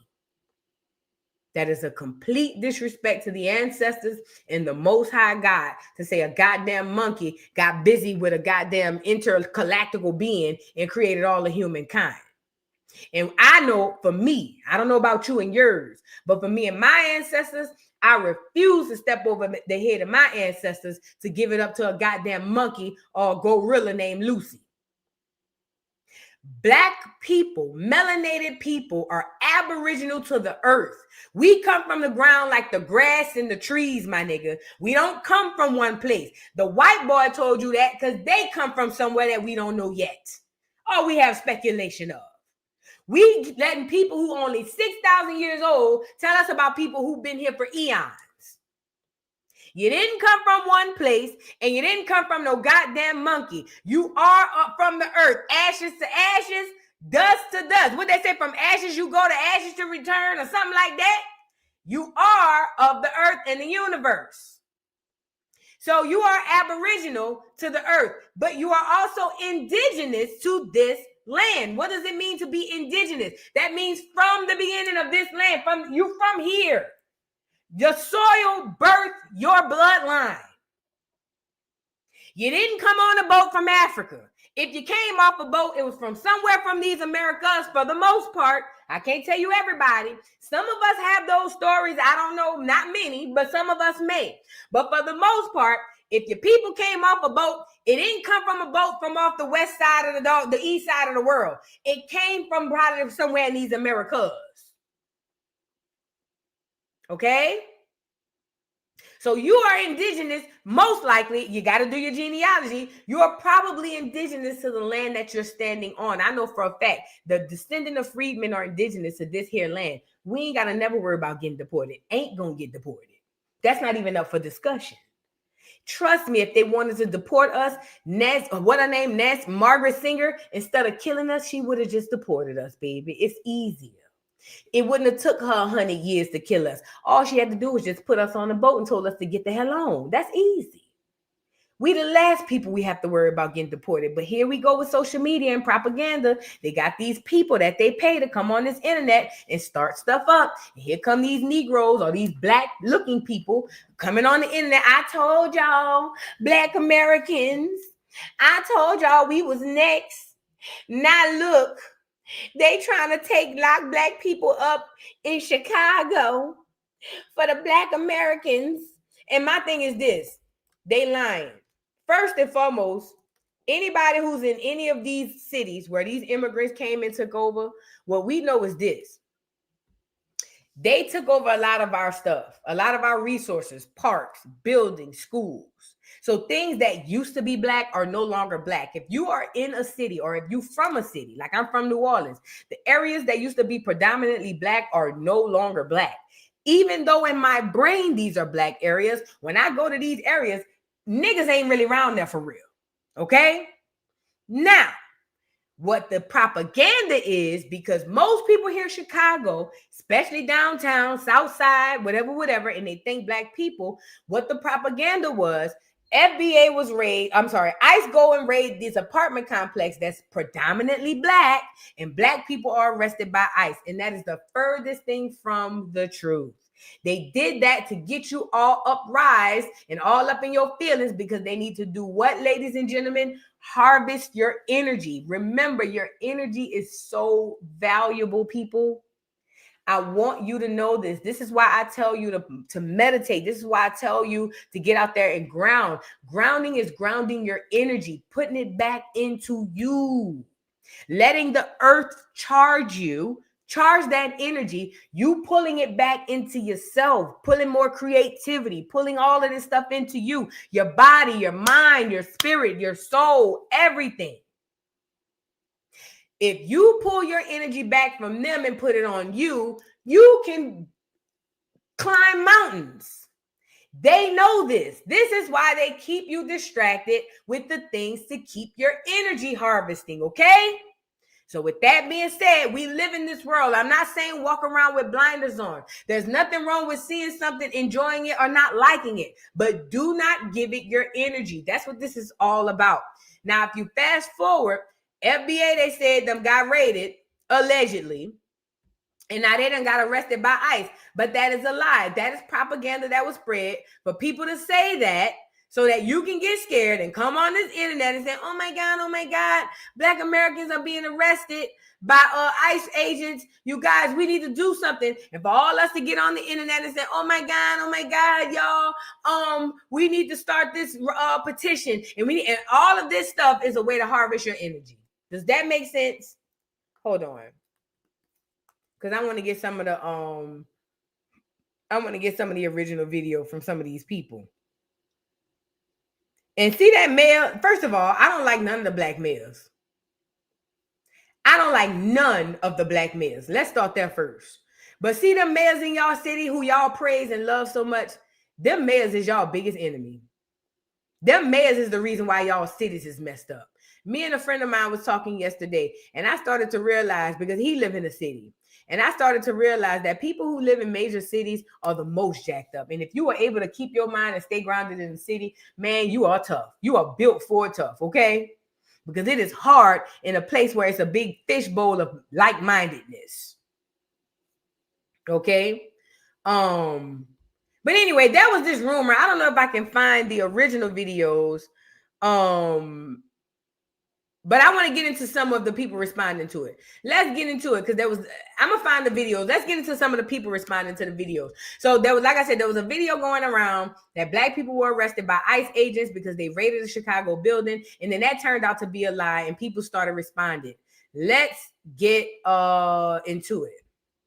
This building was not majority black when the ICE came the other day. Yes, black people were affected, but this building was overran by illegal Venezuelan gangs. And I just had several conversations with residents who are moving their stuff out of here that confirmed that. So stop letting media put that false narrative in your head that somebody coming for you, because they not. You was born here. You was born on this land. This building was not majority black when the ICE came. And that's a fact. I love that the sister said that at the end. You don't have nothing to worry about. Listen, these people, especially the ones who getting deported and this political stuff, they need you to get behind the cause so it works for them. That's why they push this stuff out there. You don't have nothing to worry about being deported, baby. You have a birth certificate and a social security card. You ain't going nowhere. But they put out the lies to get you all in your feelings so that you get scared, so that they can harvest your energy. Hold on. my emancipated FBA, Black American, whatever you identify on this land. Do not let these people fear monger y'all, okay? Into thinking racism started with Trump. Racism been here, okay? Racism been here. We were terrorized under Obama. We was terrorized under Obama. Don't let the news media fear monger y'all into thinking, oh, y'all being detained. It's racism, man. We been detained. We been getting fucked up out here. Trump didn't start this shit. This me right here. Y'all don't have to follow how I think. But I love my racist white people. You want sympathy? After all the jokes you cracked? You guys were calling ICE on people just because you don't like. Now, this is a tether trying to act like we scared for ICE. Now, look at the tether trying to nanny boo-boo us. Mind you, you can't nanny boo-boo us because, bitch, we ain't going nowhere. You the one got to worry about going somewhere, Joe Loft, not us. But watch how you flip it. Look. Like them. Now ICE is coming for you. ICE is coming for you. I want you to keep those indigenous papers close. Keep those foundational papers close. You better call your Cherokee grandmother. Let her know ICE is coming. Let her know ICE is coming. You know what bothers me about these Africans that come over here to the Western world? Shout out to Africa. I don't mean all y'all. I'm talking about the ones that be coming over here. You know what bothers me about y'all? Y'all come over here talking about your Cherokee grandma, Bitch, do you even know who your grandma is? This is a genuine question. Do y'all even be knowing who y'all grandma is? And if you know your grandma, that's probably the furthest up your chain that you know. Most of these Africans ain't nothing but lost remix Africans. They gave a new name. Hey, y'all go procreate. We're gonna give y'all a new name. We're gonna call y'all the Nigerians. We're gonna call y'all the Ghana people. We're gonna call y'all. That's all y'all be. A bunch of lost remix black people running around living like nothing, and they put you in a fucking pile and put a name on you, right? And then you come to the Western world because you know somebody who can get you over here, and you come over here, you tell your Cherokee grandmother, bitch, you wish you did have a Cherokee grandma, because I know mine, and I know her mama, and I know her mama, and I know her mama, and I know her mama. I bet you can't say that. Don't let these tethers come over here and try to gaslight you, because all they doing is projecting. We don't need FBA papers, bitch. See, that's the difference. We don't come with papers. We ain't the Cabbage Patch Kids. You are. We don't have to carry around papers. Nigga, we are the papers. We are walking papers. See, when your lineage and your bloodline are the gods coming from this land, you don't need paperwork.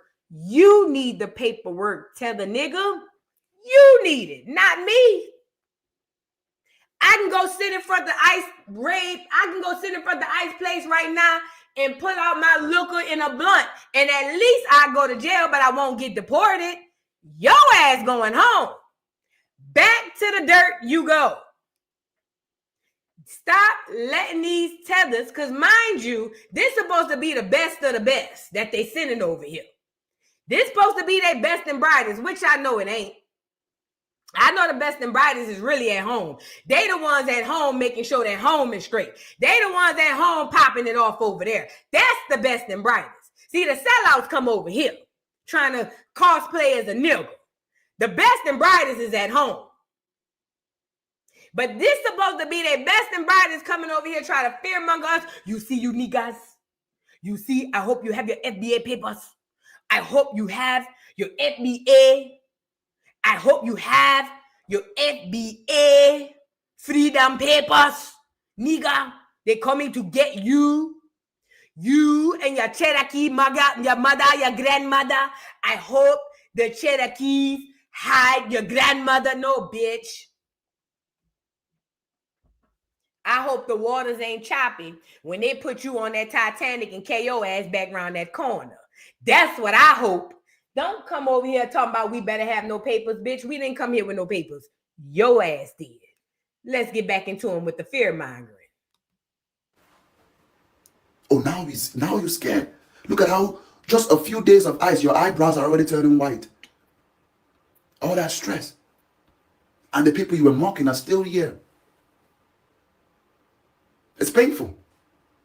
Now you get to feel it. Have fun, guys. Have fun running from the cops in a land you claimed was yours. I love it when they pull up and you guys scatter around, running like little mice when massa shows up. What happened in Africa though? Don't make me drag Africa right now. Because I feel like Africa about to catch a stray. Fuck it, Africa about to catch a stray. And what happened in Africa? What happened when them ashy ass, musty ass, BDB head ass niggas pull up on y'all on them fucking bikes and get out with them goddamn batons and get the popping y'all upside the head? What happened when y'all get the scattering? Like goddamn muskrats in the dirt. What happened when they pull up on you niggas? What happened when them niggas pull up in the khaki uniforms off the back of a goddamn dirt bike that they found and put together? One of the niggas got the gas can behind it because they got a hole in the gas can. You feel what I'm saying? What happened when them niggas, them musty ashy ass niggas, nappy head, water getting caught up in the hair ass niggas, pull up on them dirty ass, dust ass motorbikes and get off that bitch with that black baton that done hit niggas over the head for 30 years? What happened when they get off the bike and hit you bitches upside the head for shitting in the street and eating the flies? What happened when they pull up on you bitches and knock over that big ass plate of jollof that you bitches just made and steal your bush meat? What happened? What happened when they confiscate the tent that you bitches just built for the night and now y'all gotta go out back into the wild and hope the bush meat don't come back and kill you? What happened? I'm tired of you motherfuckers coming over here trying to play on niggas. Oh, what happened to you niggas when the cops pull out their guns and you get to run? What happens when you niggas run? You run and you scatter like mice. What happened when you niggas run and scatter? No, bitch. What happened when the ants bite you up your asshole because you sleeping straight on the bare ground? What happened when it's time for you to procreate and the girl gotta say, stop, I got dirt in my coochie. Hold on, it burned. What happened? I don't know what that feel like. Man, watch out, Mr. Africa. Please, Mr. Africa, watch out. Don't start the war because y'all gonna lose. Then y'all gonna cry and say I'm xenophobic. Then y'all gonna be on here saying, oh, that's the problem. You niggas don't want to live and learn together. We tried and tried and tried. And every time you niggas call us booty scratchers, we try shut your ugly ass up, nigga. We don't want to hear about none of that ugly ass shit. All I'm saying is, if you gonna play the dozens, y'all can't play with us. Y'all never win. You never win. Because all we do is say something about the truth and y'all go to crime. So leave us alone now. Leave us alone. Because if I start saying some of the things I be thinking about, I'm going to be wrong. I don't want to be wrong. I want to be right. I'm on a healing journey. Mr. Africa, please leave me alone now. Let me live. Oh, you forgot the plan. You forgot the plot. You thought you were special because we started with Mexicans.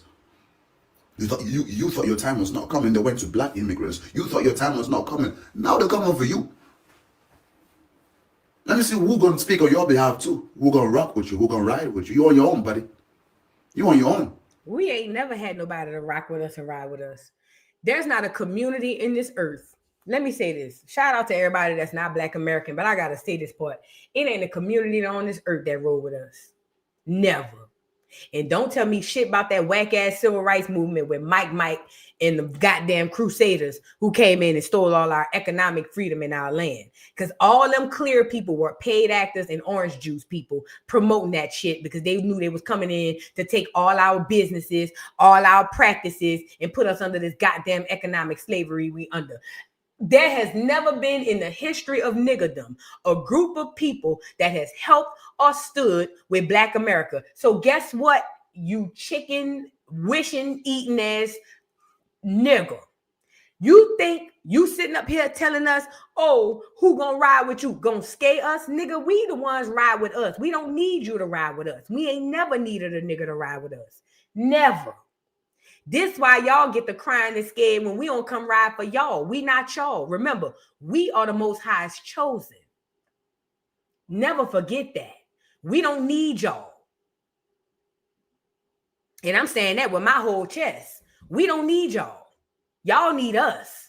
Let's never, ever, ever, ever, ever forget that.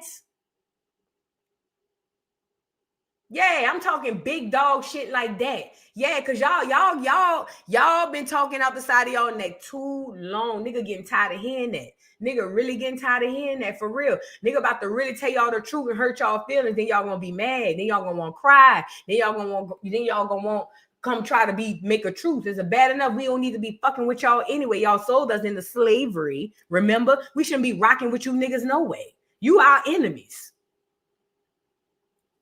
If you're a Black American and you think that befriending the people who you believe sold you into slavery is the right thing to do, then you already gone out your head. Let's get back into it so I can move on, child. Let me see where they send you. Probably to some jail in some remote country somewhere. And no one will even know. No one will even care. Brother, I apologize, but it's your turn to feel the heat. I hope you can take it. Do not let these people gaslight you and project their insecurities and their current situations onto you.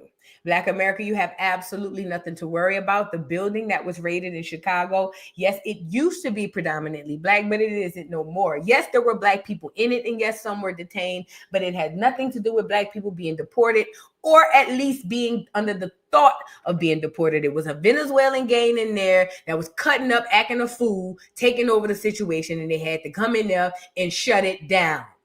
The internet came back and told y'all niggas was getting arrested. That's it. That's all. But that was all a lie. Okay? Don't let them tell you no crap like that. See, I'm pissed off because a lot of people out there are acting like they don't understand what is actually happening in the city of Chicago in regards to the ICE raids. Let me tell you something. Black people, again, are collateral damage in this. And all the Black people that are getting mad at ICE and Donald Trump, hold on, you got to get mad at the politicians right here locally, because it was the politicians right here in your city that decided to dump the migrant issue on the Black community like they do every single time. When they came across the border and checked asylum, they were able to come over into our city and get incentives like medical care, 6 months free rent, free transportation, free child care. This brother is cooking. This is what he's saying. All y'all in these Black cities, New Orleans, Atlanta, Chicago, all y'all in these Black nigga cities, you know who I'm talking about, the ones that be popping, Houston, all the nigga city people, Memphis, I don't know if it's still Black, but you know which ones I'm talking about. Detroit, all you nigga cities, y'all don't realize that them Black mayors y'all be voting in is the direct reason why y'all messed up like that. When are y'all gonna wake up and catch on to that? This is what the enemy did. They put a familiar face in front of you so you don't see the okie doke coming. So that, and then when it does come, you won't even realize it's there because you blinded by what you see. Them Black mayors are your number one enemies in them cities. And if this hurts for you to hear, then that means it's the God's honest truth. What he's saying is the God's honest truth. Them Black mayors inside them Black cities is your first line of failure. I'm telling you. I don't care if they Black American. I don't care if they tether. I don't care who they are. Them Black mayors inside of them nigga cities is the first line of failure for Black Americans. He is cooking. He's not lying. It's not about who you like. It's not about having representation. The enemy has found a clever way of being racist using the representation of these people. So all of the horrible stuff happened under the ruling of these people, and you never recognize it because all you know is she's Black or he's Black. Your biggest problem is y'all letting them give you these Black mayors. Y'all ain't putting in Black people in these offices. They giving you the Black people to choose from. That's your problem. The Hispanics, they give them people a candidate. The clears, they give them people a candidate. Y'all letting the enemy give you the candidates. And they giving you a bunch of shit and piss to pick from. It's them black mayors. Y'all don't want to hear it, but it's true. We fed them each and every day. And those people that they were giving assistance to, they didn't go up to the north side and to the white community. All of the people out there protesting that are white, they didn't open up their doors for them, and they didn't want none of the shelters on their neighborhood. Guess where they opened up the shelters? In the black community. Those same school buildings that they shut down in 2013 that were educating black kids, they took those school buildings and they made them migrant shelters. And then they gave over $700 million to a company out in Florida to manage those shelters. They took the buildings that you've been asking for to be developed and build new housing, and they made them into migrant homes, giving them 6 months of free rent. They don't. Y'all remember when they had the migrants living in the 5-star hotels downtown New York? Remember that, New York? Hey, I remember they had, and remember the food stamp receipt where the lady we found out that they was giving the migrants $20,000 a month in food stamps and $5,000 a month in cash, and it was shutting down our rec centers, shutting down our schools, putting our children out the schools, giving them laptops, telling them they got a homeschool so they could put the migrants in. Because see, I don't want y'all to forget none of this shit, because you niggas get to getting amnesia when the new candidates come around for the next election. The reason why I know y'all did it, y'all gonna do it because you did it recently. And they had just did that shit 6 months prior till it kicked off the election. All it took was for them to parade Scammer Black presenting ass in front of you niggas and have her do a cute ski-wee, and you niggas forgot everything. Completely act like none of this shit happened. That's the witchcraft. Get inside yourself so you can catch on. This dude is spitting. He's spitting. You niggas gonna forget everything he's saying. The reason they could do this experiment in 30 days from now. We could have a whole marathon for 24 hours on all cylinders, on every single platform about what the government has did. Let's say we started that marathon today for 24 hours and we forced every black person to watch it. In 30 days, all the enemy gonna have to do is parade somebody in front of them that they like, and they'll forget everything that they ever learned. That's how they got you programmed. That's how cold these people is. You're gonna forget it. It's witchcraft. The problem on black community like they do every single time. When it was George Floyd riots, they closed downtown and pushed people to loot into the neighborhoods because they knew that people didn't care. Where was all the people right now? They weren't in our neighborhoods helping us open up back up our businesses. They were not in our neighborhoods helping us clean up. They weren't in our neighborhoods when we were fighting for Laquan McDonald, who was shot 16 times by Jason Van Dyke. I didn't see them at the protest. But now, right now, they want to make black people a part of the fight. When they made us collateral damage in the first place, we are always losing. That's why ICE is raiding buildings where black people are, is because they put them there. They pay for their rent. They pay for their food. They pay for their child care. They pay for everything, but they didn't put them where they live. They put them where black people live because they don't want to invest into the community. So that's the easiest place to dump a problem. So yes, we can say ICE is being aggressive. Yes, we know that our armed forces are always aggressive more to us. But what we can say is that our politicians did it to us. They should have never allowed them to come over here in droves like they did. And then when they did come over here, they should have never put them and dumped them in black communities, acting like we didn't want economic development, like we didn't deserve better schools and deserve community centers and deserve grocery stores. We deserve better. And our politicians need to act like it. Stop putting everything before us. So, you know what this reminds me of? Put a 3 in the chat if you've ever been downtown anywhere and you seen the man on the corner with the table, and he'll have the top from like a we call it a cold drink, but a soda can top.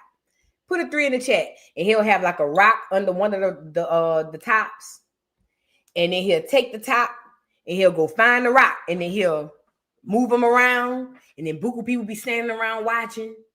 Or sometimes they do it with cards. They'll say, hey, find the queen, find the lady in the boat. And they do, and then everybody be around there watching. You know what I'm saying? And then everybody be waiting to see if somebody gonna pick it. And for the most part, people be losing. That's what the government do to you when they give you your candidates. They literally playing a 3-card money trick on you niggas. You not gonna get nobody in there to do right by you, because every single candidate they giving you, you looking for the rock under the top, and bitch, the game is rigged. The rock ain't none of these tops. The only people who find the rock under the top are the people who work with the man behind the board. I need y'all to tap in and listen to what I'm saying. I need you to understand what I'm saying. Listen to me. The only people who really find the rock under the top are the people who's in on the trick. This is the trick, to make you believe that you can find the rock under the top. That's the trick.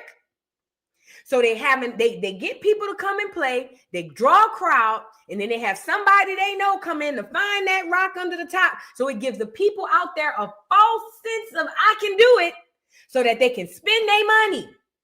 That's the same concept with politics. Black Americans have been searching under these tops for this rock that doesn't fucking exist. See, the reason why the rock, you'll never find it under the top, the reason why you'll never flip over the right card is because the card ain't there.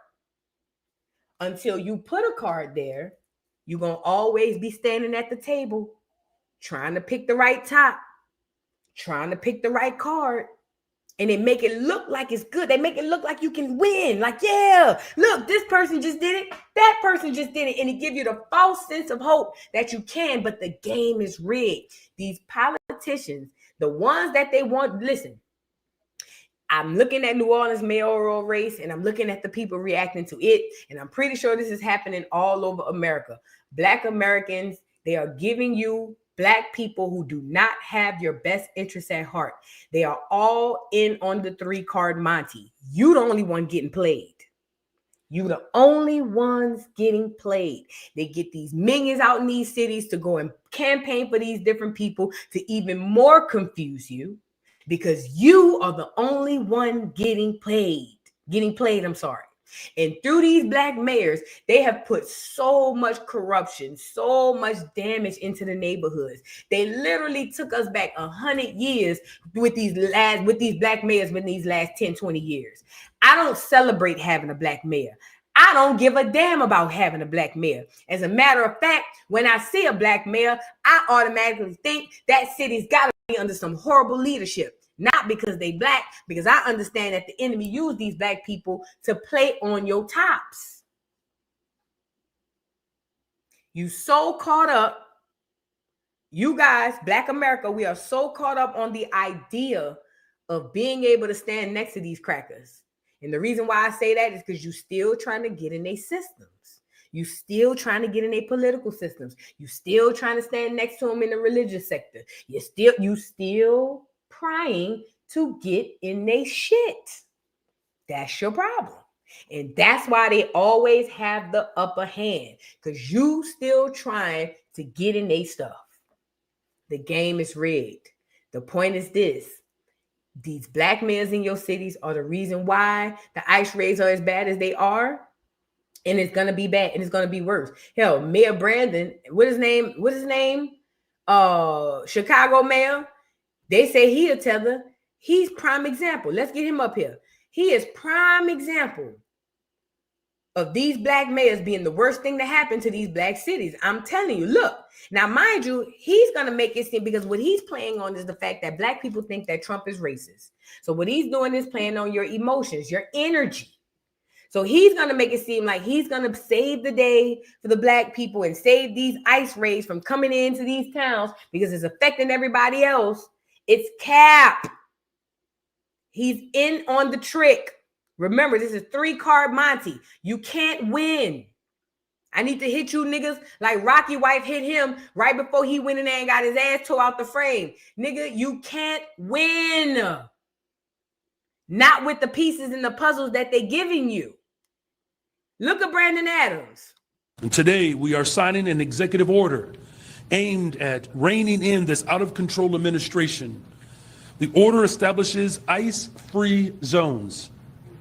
That means that city property and unwilling private businesses will no longer serve as staging grounds for these raids. We are signing an executive order aimed at applauding the Trump administration. We are very happy.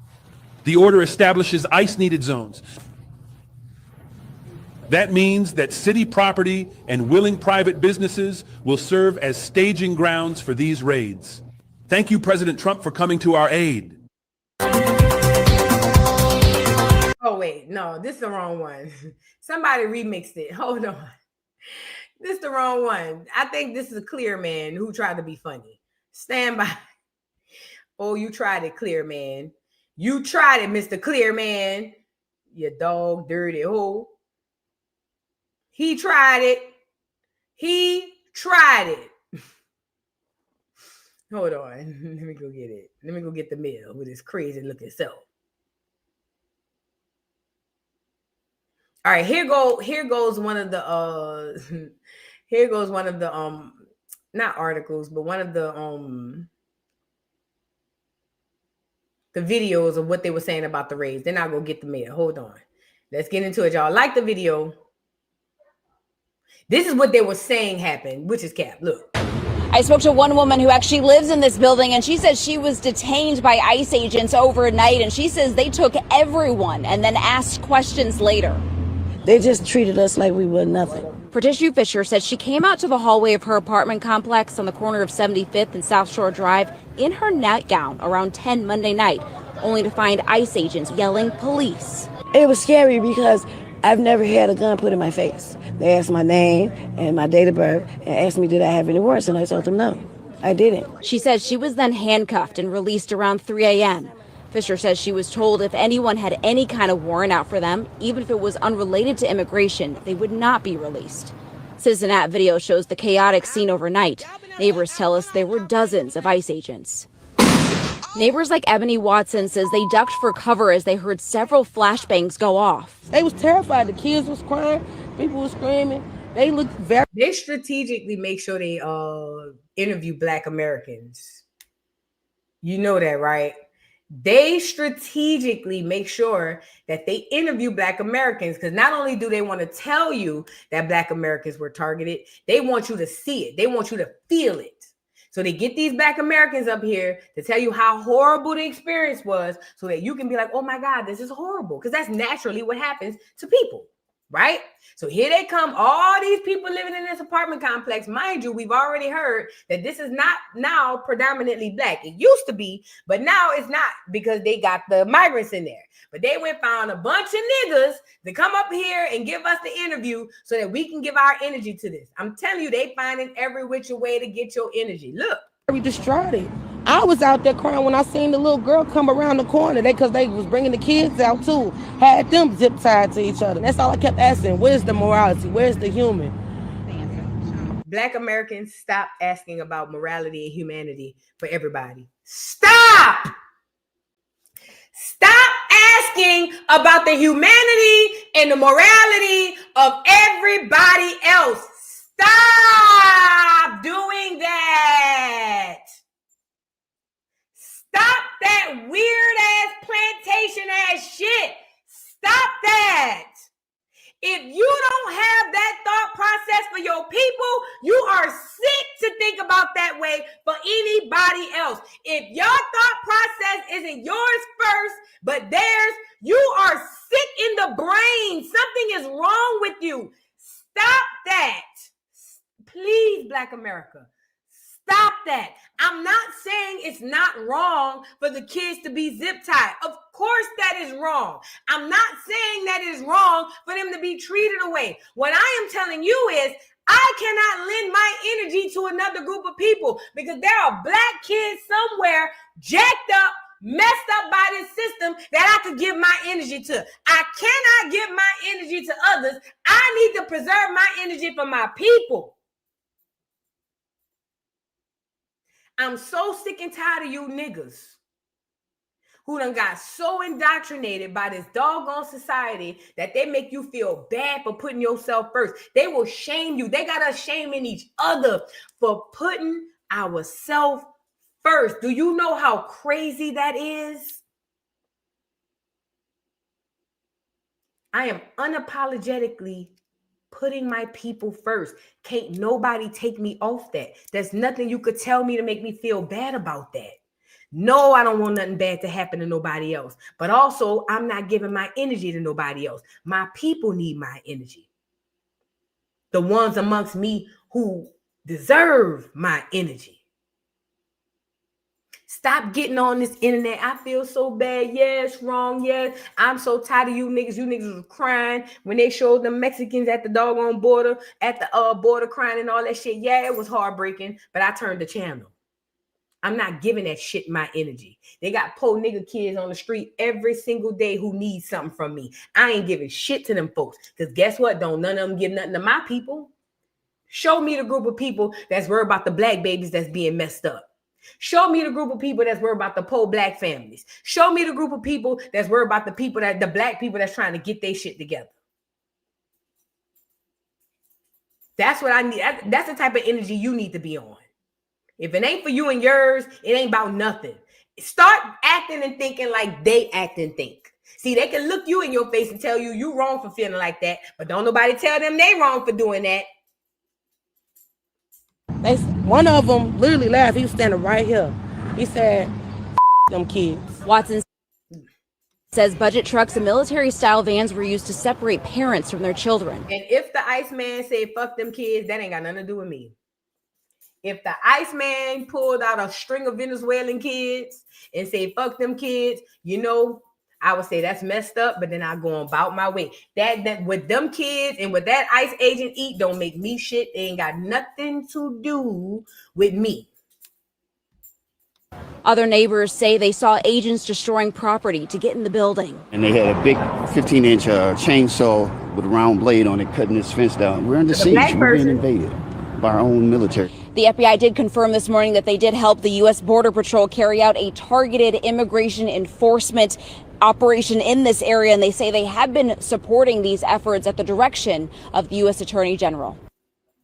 Shout out to nobody, because they put all these black people, they strategically put 3 different black people on here so that you can get the image and the idea that black people are under some sort of attack. Black Americans are not under attack. We've never been under attack. We are fine. And to the Mayor Brandon Adams, or whatever his name is, whatever the mayor name is down there in Chicago, he over here talking about signing an executive order to get ICE out of the building. Black Americans, y'all need to be stopping that nigga. Y'all need to be calling ICE. That's what you need to be doing. Calling them. Let's move on. Y'all like the video. You know, at first I was mad. I used to get upset when Saint used to make all that noise with the look, he stopped. I used to get upset when Saint used to make that noise with the bells.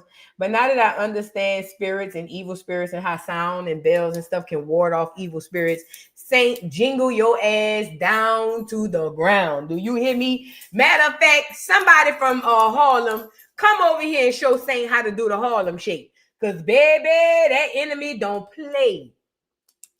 That enemy do not play. I need somebody from Harlem with the heavy boots. Come down here and show Saint how to do the Harlem shake. I need that nigga jingling all day. Do you hear me? Let's move on. Let's move on. Y'all like the video. Subscribe to the channel, please and thank you. Now I want to get into this Kyren Lacey story, y'all. This is a sad story. Kyren Lacey. All right. Okay. Let me go over here so y'all can see. I hope y'all like the video. I sure hope you like the video. Hold on one second. I got to resplit the screen. All right. Kyren Lacey. Kyren Lacey's former LSU wide receiver. I don't know where Kyren is from.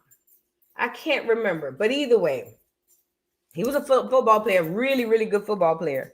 And Kyren Lacey, unfortunately, was killed in a car accident. They said it was suicide. Let me pull it up.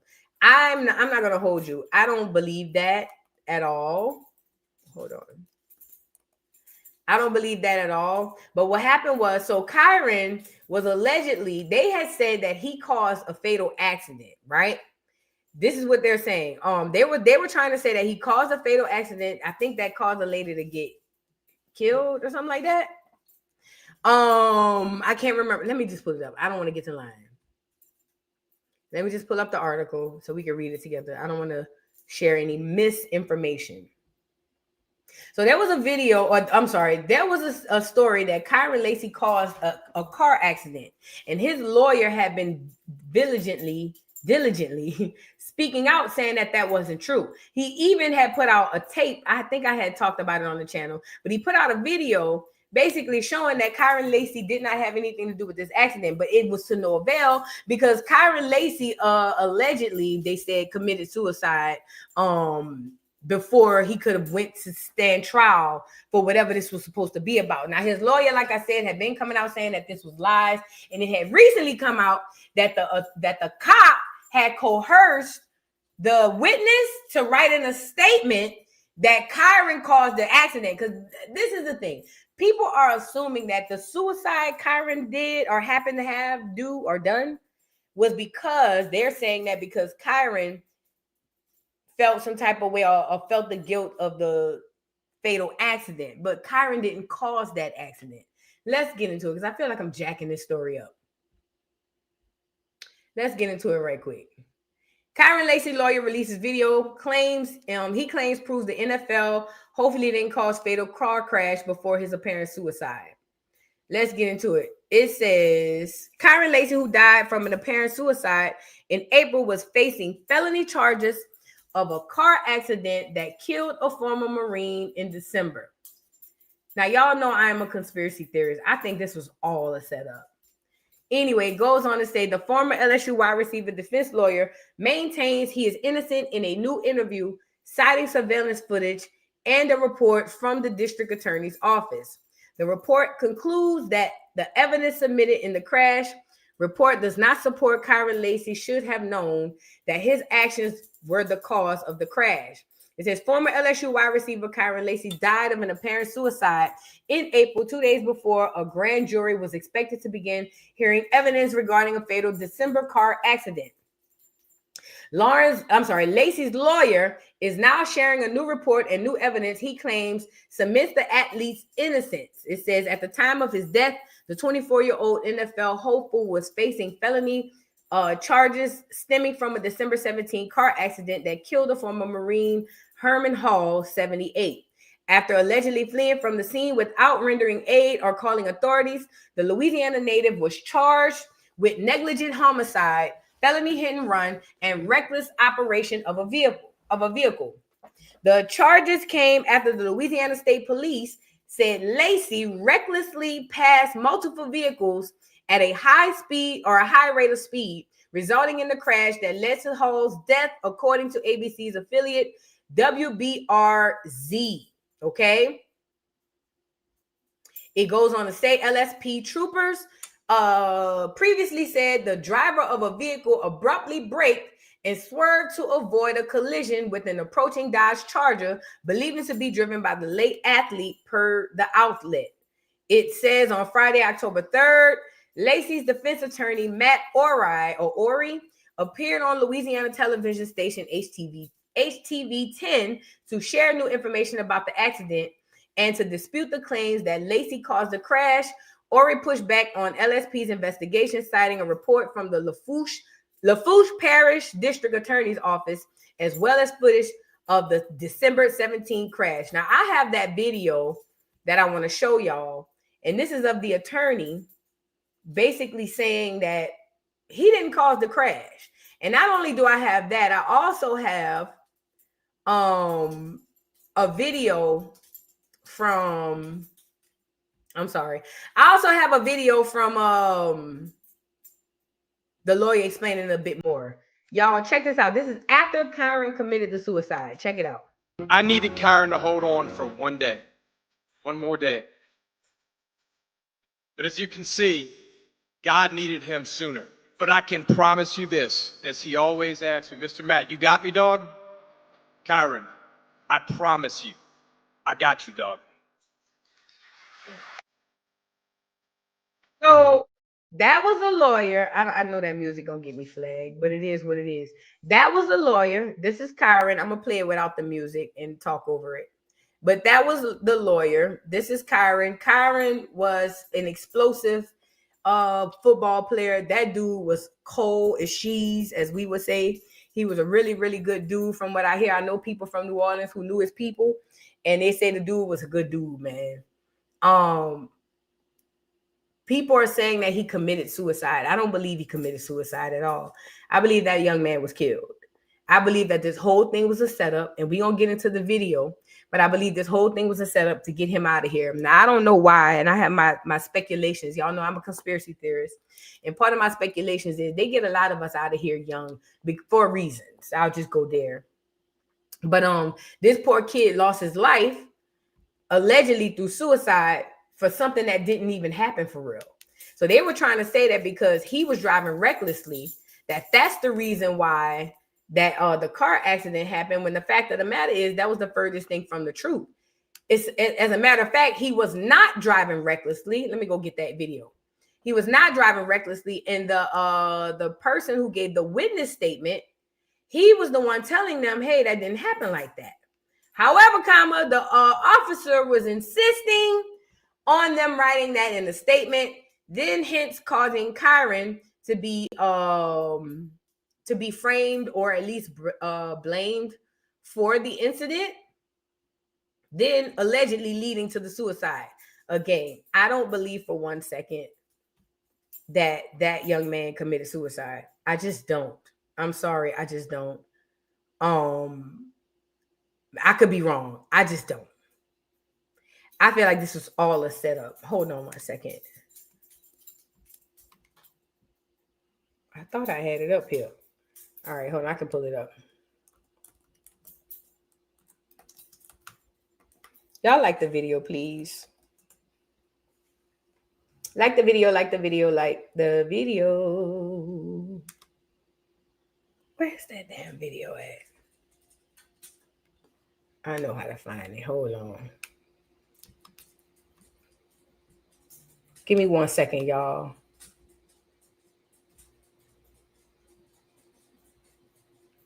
And you know what's so bad? This is why I tell people, because like I said, I am a mother, the mother of an athlete. So I get it. And I tell y'all, these people don't care about your kids. They literally don't care about the kids. They don't. And it's sad because you really wish that these people have the best interest of the child at heart. I don't trust none of these people. I don't trust none of them. Not none of them. They all jacked up to me. Hold on. Let me get this video. I thought I shared it.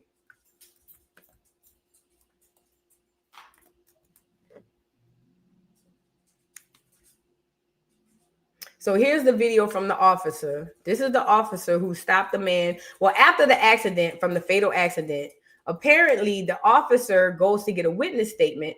And this is him. He's going to basically guide the witness on what to write. And this officer is under fire. But let me tell you something. First of all, back the blue, kiss my ass, number one. And number two, they're a gang. This is what they do. And if they be needing somebody to take the charge, or if it's something deeper than this on some Masonic shit, which I believe it could be, it would make sense why he guided this man to do what he did. Y'all, check this out. So, look, don't worry about filling any of this top information, like your name, your address. Don't worry about any of that. Just right here, if you could, I'll just have you write exactly what you saw. Just make sure to include, where you were. I don't even know what the name of that highway. It's Highway 20. Highway 20. That you just. All right, maybe my wife gonna figure out right quick. Okay, just make sure you add in there that you had to slam on your brakes, and the brakes, you had to slam on the brakes to avoid that charger, and the brakes locked up to avoid that charger. That's.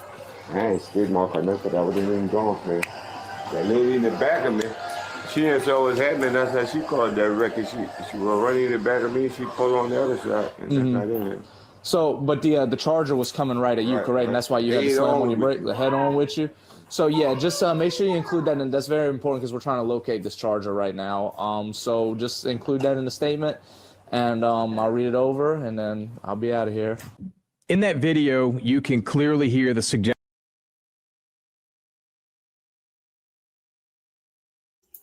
My bad. Let me start by saying this. First and foremost, when you take a witness statement, you can't guide the witness. You can't say, oh, just write this or say that you saw that. You can't do that. That is against the law. Because now the witness isn't giving his statement. Now he's giving your statement. But he was hell-bent on putting it on this charger. Now, this is what we know the dynamic between these clear cops and these black kids on these roads. They don't like them. And a lot of times, black people get charges for stuff that they don't do. I'm not saying that black kids don't do nothing wrong or black people ain't wrong. But what I'm saying is a lot of times we get a lot of charges that we don't have nothing to do with. This is textbook. This is what we already know. It's just this time, Kyren Lacey, who happened to be a football player where he can get the traction, now it's out and now we get to see it. It's kind of like reminding me of when the Rodney King tape dropped. Everybody was shocked about it except niggas. We was just like, yeah, that's what they've been doing. You see what I'm saying? So this is typical when it comes to the dynamic of these relationships with these people. This is how they roll. All I'm saying is, it's just like, I feel like it has to come to this and get to the forefront for it to be bought out. And this is the worst part. The black people on the force be just as bad as the white folks. That's a whole other story. Let's get back into this, y'all. But it's just messed up that this cop guided the witness and had this young man thinking that he was going to jail for something that he did not do. As a matter of fact, Kyren probably started to think after a while he might have did that shit. And here's the white cop telling the man what to do. Now, this is lawyer. This is Kyren's lawyer, I'm sorry. And he's doing this press conference because he's been saying he's going to fight for Kyren. We saw that video. Check this out, y'all. Of nature, indicating that I need you to say that you had to slam on your brakes and you had to avoid a charger. Okay, just make sure you add in there that you had to slam on your brakes and the brakes, like, you know, you had to slam on the brakes to avoid that charger and the brakes locked up to avoid that charger. That's. But then you hear Gold Truck, the witness who's the Gold Truck, what he says. And he says verbatim. I ain't skid mark or nothing. I wasn't even going for it. That lady in the back of me, she didn't saw what was happening. That's how she called that record. She was running in the back of me. She pulled on the other side. And that's not in it. I didn't skid marked or nothing because I wasn't even going that fast. That lady in the back of me, she didn't see what's happening. That's how she caused that wreck. She was going to run into the back of me, and she pulled into the other side.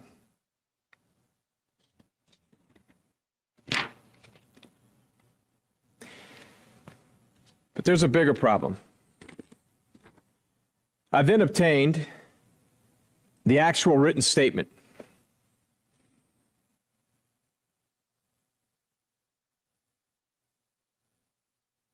And this is from the Gold Truck. This is the Gold Truck. Now, after the statement we just went through, notice, I've obviously redacted names, addresses, and the cell phone number in fairness to the individual who is Gold Truck number one in oncoming traffic. See, the problem with that statement is it is in direct contravention to what was said minutes earlier. It's not written by him, and where it says signed, it's not signed. It's refused. But you see, when I have a witness who is the most critical, and he's telling you, I wasn't traveling fast. We know now that he wasn't. The data shows 2.99 seconds before that he was traveling 28 miles an hour. The data shows that. Now he corroborates that. And he goes on to say, I didn't even make a skid mark. That woman behind me, she caused that accident. And you give me this statement that is refused? I got a problem. I got a problem with that. A big one. What he's saying is she had to avoid hitting him. He specifically stated she caused that accident. But I've got an affidavit for arrest warrant right here. Nowhere in here does it say anything that you guys just saw on body cam. To the contrary, about that vehicle, it says the Gold Truck took evasive action by emergency braking and driving off the roadway to avoid a head-on crash. Oh, wow. But you just heard he said, I wasn't even going fast. I didn't even skid mark. So what emergency braking are we referring to here? And what the hell was the point of this report? It is complete opposite. I would expect that you'll show this to where they can read what was said versus what was written just minutes earlier. And just make sure you add in there that you had to slam on your brakes, and the brakes, like, you know, you had to slam on the brakes to avoid that charger, and the brakes locked up to avoid that charger. That's. I ain't skid mark or nothing. I wasn't even going for it. That lady in the back of me, she didn't saw what was happening. That's how she called that wreck. She was running in the back of me. She pulled on the other side, and that's not in it. So, but the charger was coming right at you, correct? And that's why you had to slam on your brake, the head on with you. So yeah, just make sure you include that, and that's very important because we're trying to locate this charger right now. So just include that in the statement, and I'll read it over, and then I'll be out of here. Okay. By the way, the body cam wasn't on for this statement. It was turned off before obtaining this statement. And this is what we get back in a file. Wow. That's a lot. So, okay. So this cop hell-bent on putting this thing on Kyren Lacey, coerced the witness. Shout out to the witness. The witness did not sign the statement. So that means the statement should be null and void. Technically. Because if I'm looking at it correctly, it said the witness never signed the statement. That means it should be null and void. But this is a systematic issue that most people don't want to attack. I told y'all, what is a full moon today, huh? Ain't we in full moon today, new moon? Listen to me and listen to me good. There is a shift happening on this earth. Listen. All lies are being exposed, not just at a celebrity level, at the corporate level, at the personal level. All lies are being exposed. There is a shift. We are in Libra season, but the scales are balancing. I need y'all to hear me. You're about to see the takedown of a lot of systems, a lot of people, places, and things that were thriving in chaos and in disorder of the masses are starting to be dismantled one by one. Lies that were told that would have been swept under the rug are now being resurrected. Karma is being distributed to people who's sitting around here acting like it don't exist. Listen, I'm telling you something that I know. I ain't telling you nothing I think. This Kyren Lacey situation is one of the situations that you'll see, but you'll start to see that this is something happening because the tides of the world is shifting, and the way in which we are living and what we are doing, everything is shifting. And the fact that this type of stuff has been happening how long? How many other cops outside of this man has gotten away with what he has gotten away with? And nothing happened. It just so happened he got caught. But it's not about this man. This is a systematic issue, not just in the police force, period. Police force, not just on the police force, but just period. We have a lot of systematic issues that people have not been wanting to attack. But the Most High, the ancestors, the universe, and spirit are starting to uncover a lot of veils, starting to uncover a lot of things and put it out there in the opening. Wrongs are being righted right now. And I thank God that this was able to surface at this point. But what's the issue here? The issue isn't that. The issue is the system, because Kyren should be here. The fact of the matter is the system allowed this cop to go to this man and be comfortable, even with the body cam on, to coerce this man into giving another statement that wasn't his own. The system gave him that comfortability to be comfortable, to feel like I'm good. Yeah, I'll just turn the body cam off on one part, but for the most part, I have enough comfortability behind this badge and this blue uniform where I could do what I want to do and say what I want to say. There's a systematic issue here.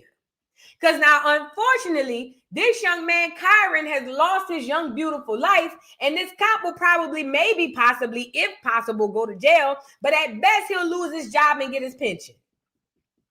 There's a systematic issue happening here. If it were not for the tide shifting in the way that it shifted and that new moon coming in, Kyren would have been another suicide gone to the shits.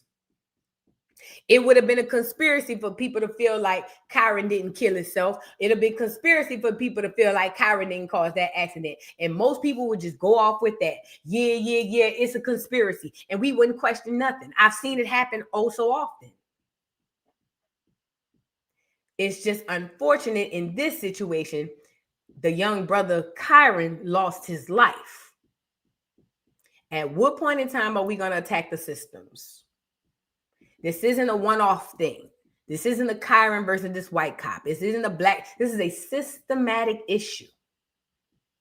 And I'm going to tell you my beliefs on this situation. I don't believe that Kyren killed himself. I don't believe he committed suicide at all. Not, absolutely not.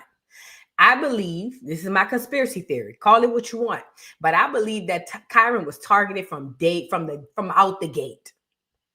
I believe that Kyren was put on that road to be right where he was to be targeted. I believe that man, that witness statement, I believe that all of that stuff happened according to their plan. I believe that Kyren probably was under depression because he probably was under the scrutiny of being called a murderer and all this stuff. It didn't help. It didn't help that they described the victim as a Marine veteran. So now you know all the clears who never served is running around here. Oh my God, he served the country, you son of a bitch. A bunch of clears who don't have the doggone courage to serve, running around here wearing America on their back. So now he got all the clears. This is Louisiana, baby. Don't let New Orleans fool you. I tell that to people about Georgia. This is Georgia, baby. Don't let Atlanta fool you. This is Louisiana, baby. Don't let New Orleans fool you. It's only like that downtown, baby. It's not like that outside of that. It's still the South. Jim Crow. Don't be slow. The rules still apply here like they would apply to Mississippi burning. Don't act crazy. Don't be slavery stupid now. Like I say, don't let these big old cities fool y'all. That ain't how it goes. That ain't the law of the land around them states.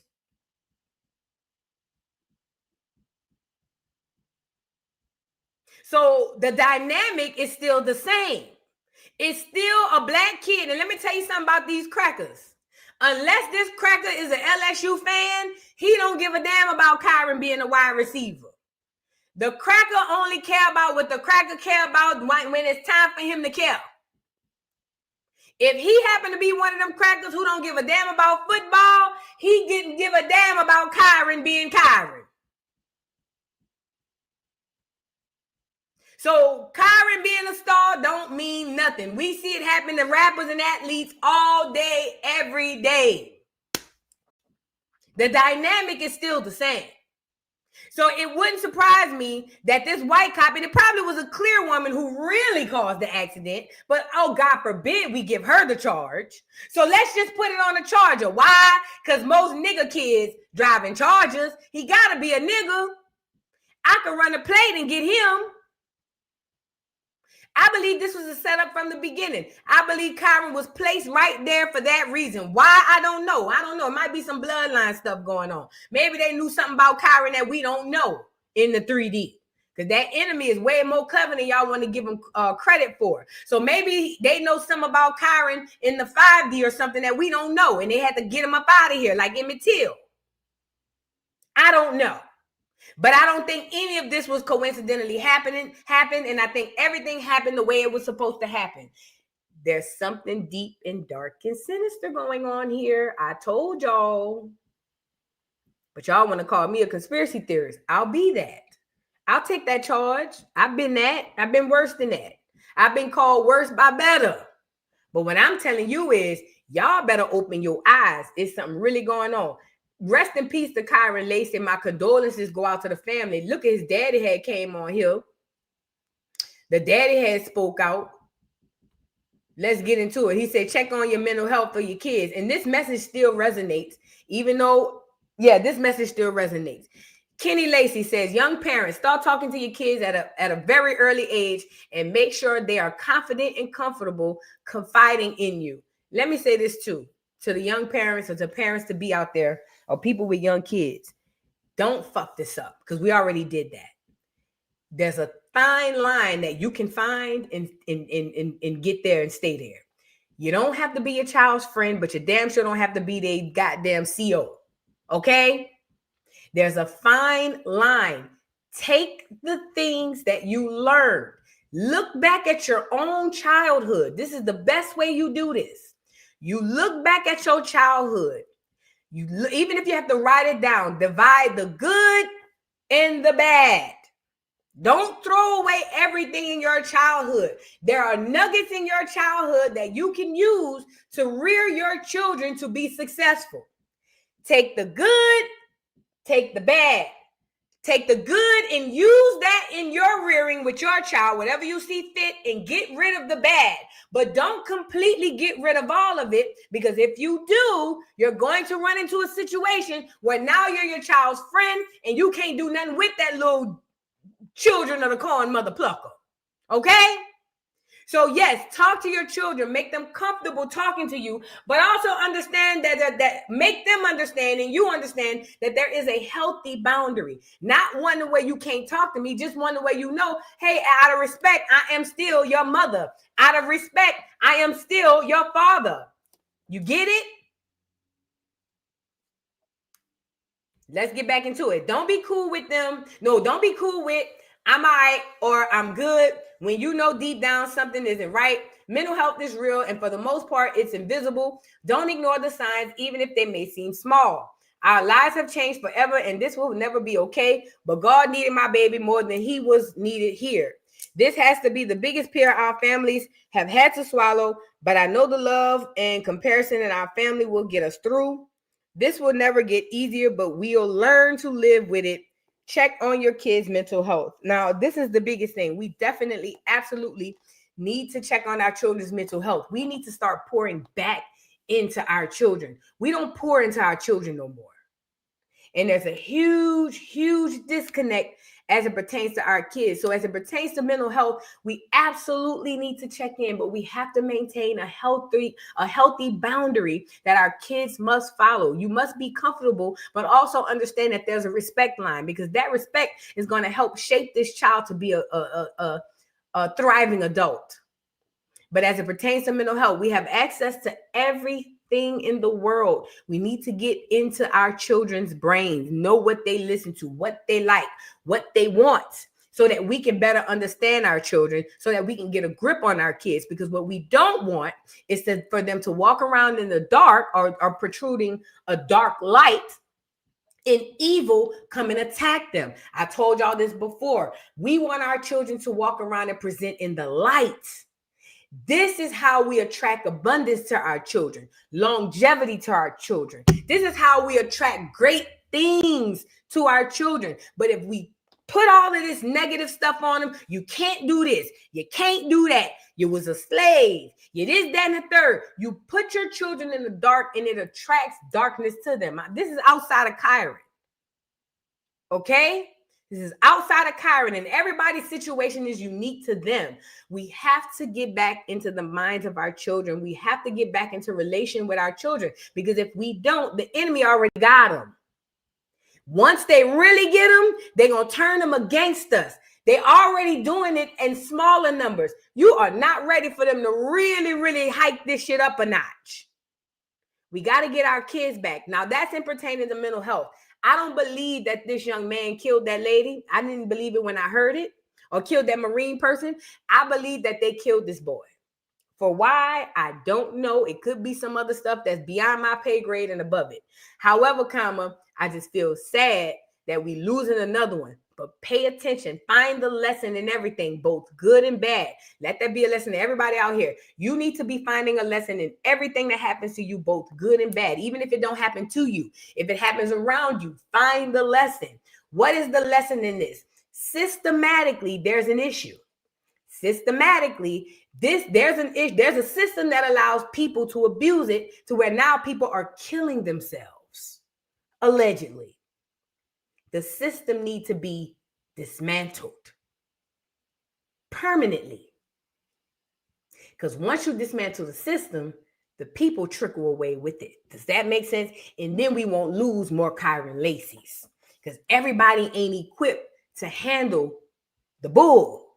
Some people can't put all that on their back. Some people got a lot going on within themselves to where adding that extra pressure, especially in the social media world, adding that extra pressure. You got people looking at me like I'm a murderer, especially if I really didn't do it. Could you imagine? It's the system we got to attack, not the police. Because all they're going to do is put him in jail and replace him with another one. It's the system. Find the lesson in every single thing that you encounter. If you are not finding a lesson, you are walking dead. Literally. No Rick. That was a bar. That was a bar. If you are not finding a lesson in everything you encounter, you are walking dead. No Rick. For all my Walking Dead people, you get it. That was kind of lame, huh? Was that like a mom joke or a dad joke? Either way, I thought it was dope. I love The Walking Dead. I'm sorry. I'm infatuated with it.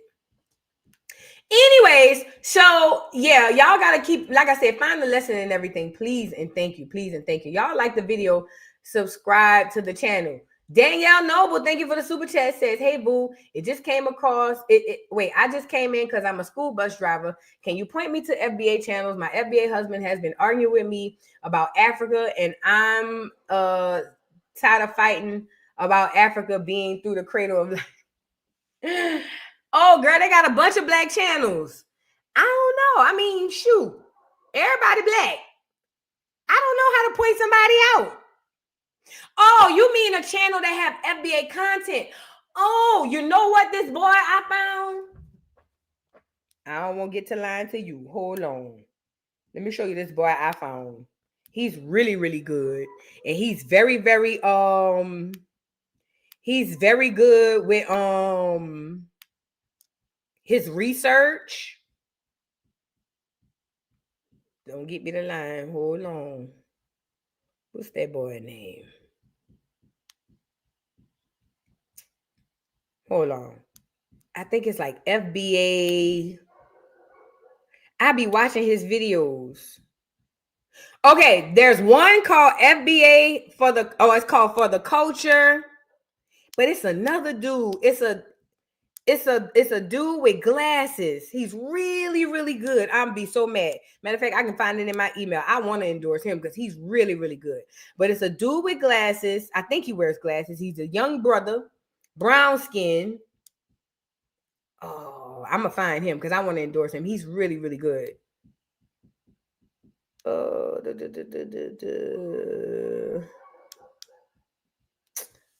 It's FBA something. I know. What else his name? Black Alpha Network. Black Alpha Network is another one. Afro Elite. Yes, y'all drop them in. Black Alpha Network, Alpha Elite, Black Afro Network. I'm sorry. Afro Elite, Black Alpha Network, Dane Calloway, Top Cats. It's a lot of people. Your UBTV, Uriah Brandon. Let me tell y'all something, man. If y'all on here, y'all want some real knowledge and some research, go research UBTV. If you are interested in knowledge about what happened prior, during this colonizing situation, also not only that, he did into, if you into the Bible part, he got a segment called what's the segment called? Smartest Beast in the Field. Like UBTV, I think if I'm a fan of anybody on YouTube, I am a fan of UBTV. I am a fan. Like that dude's research is ridiculous. But yeah. Tariq Nasheed is another FBA channel. But yeah, UBTV, Top Cats, Dane Calloway, Afro Elite, Black Alpha, FBA All Day, all them FBA channels. Y'all go check them dudes out, check them people out. Anybody who out there promoting us is who we with.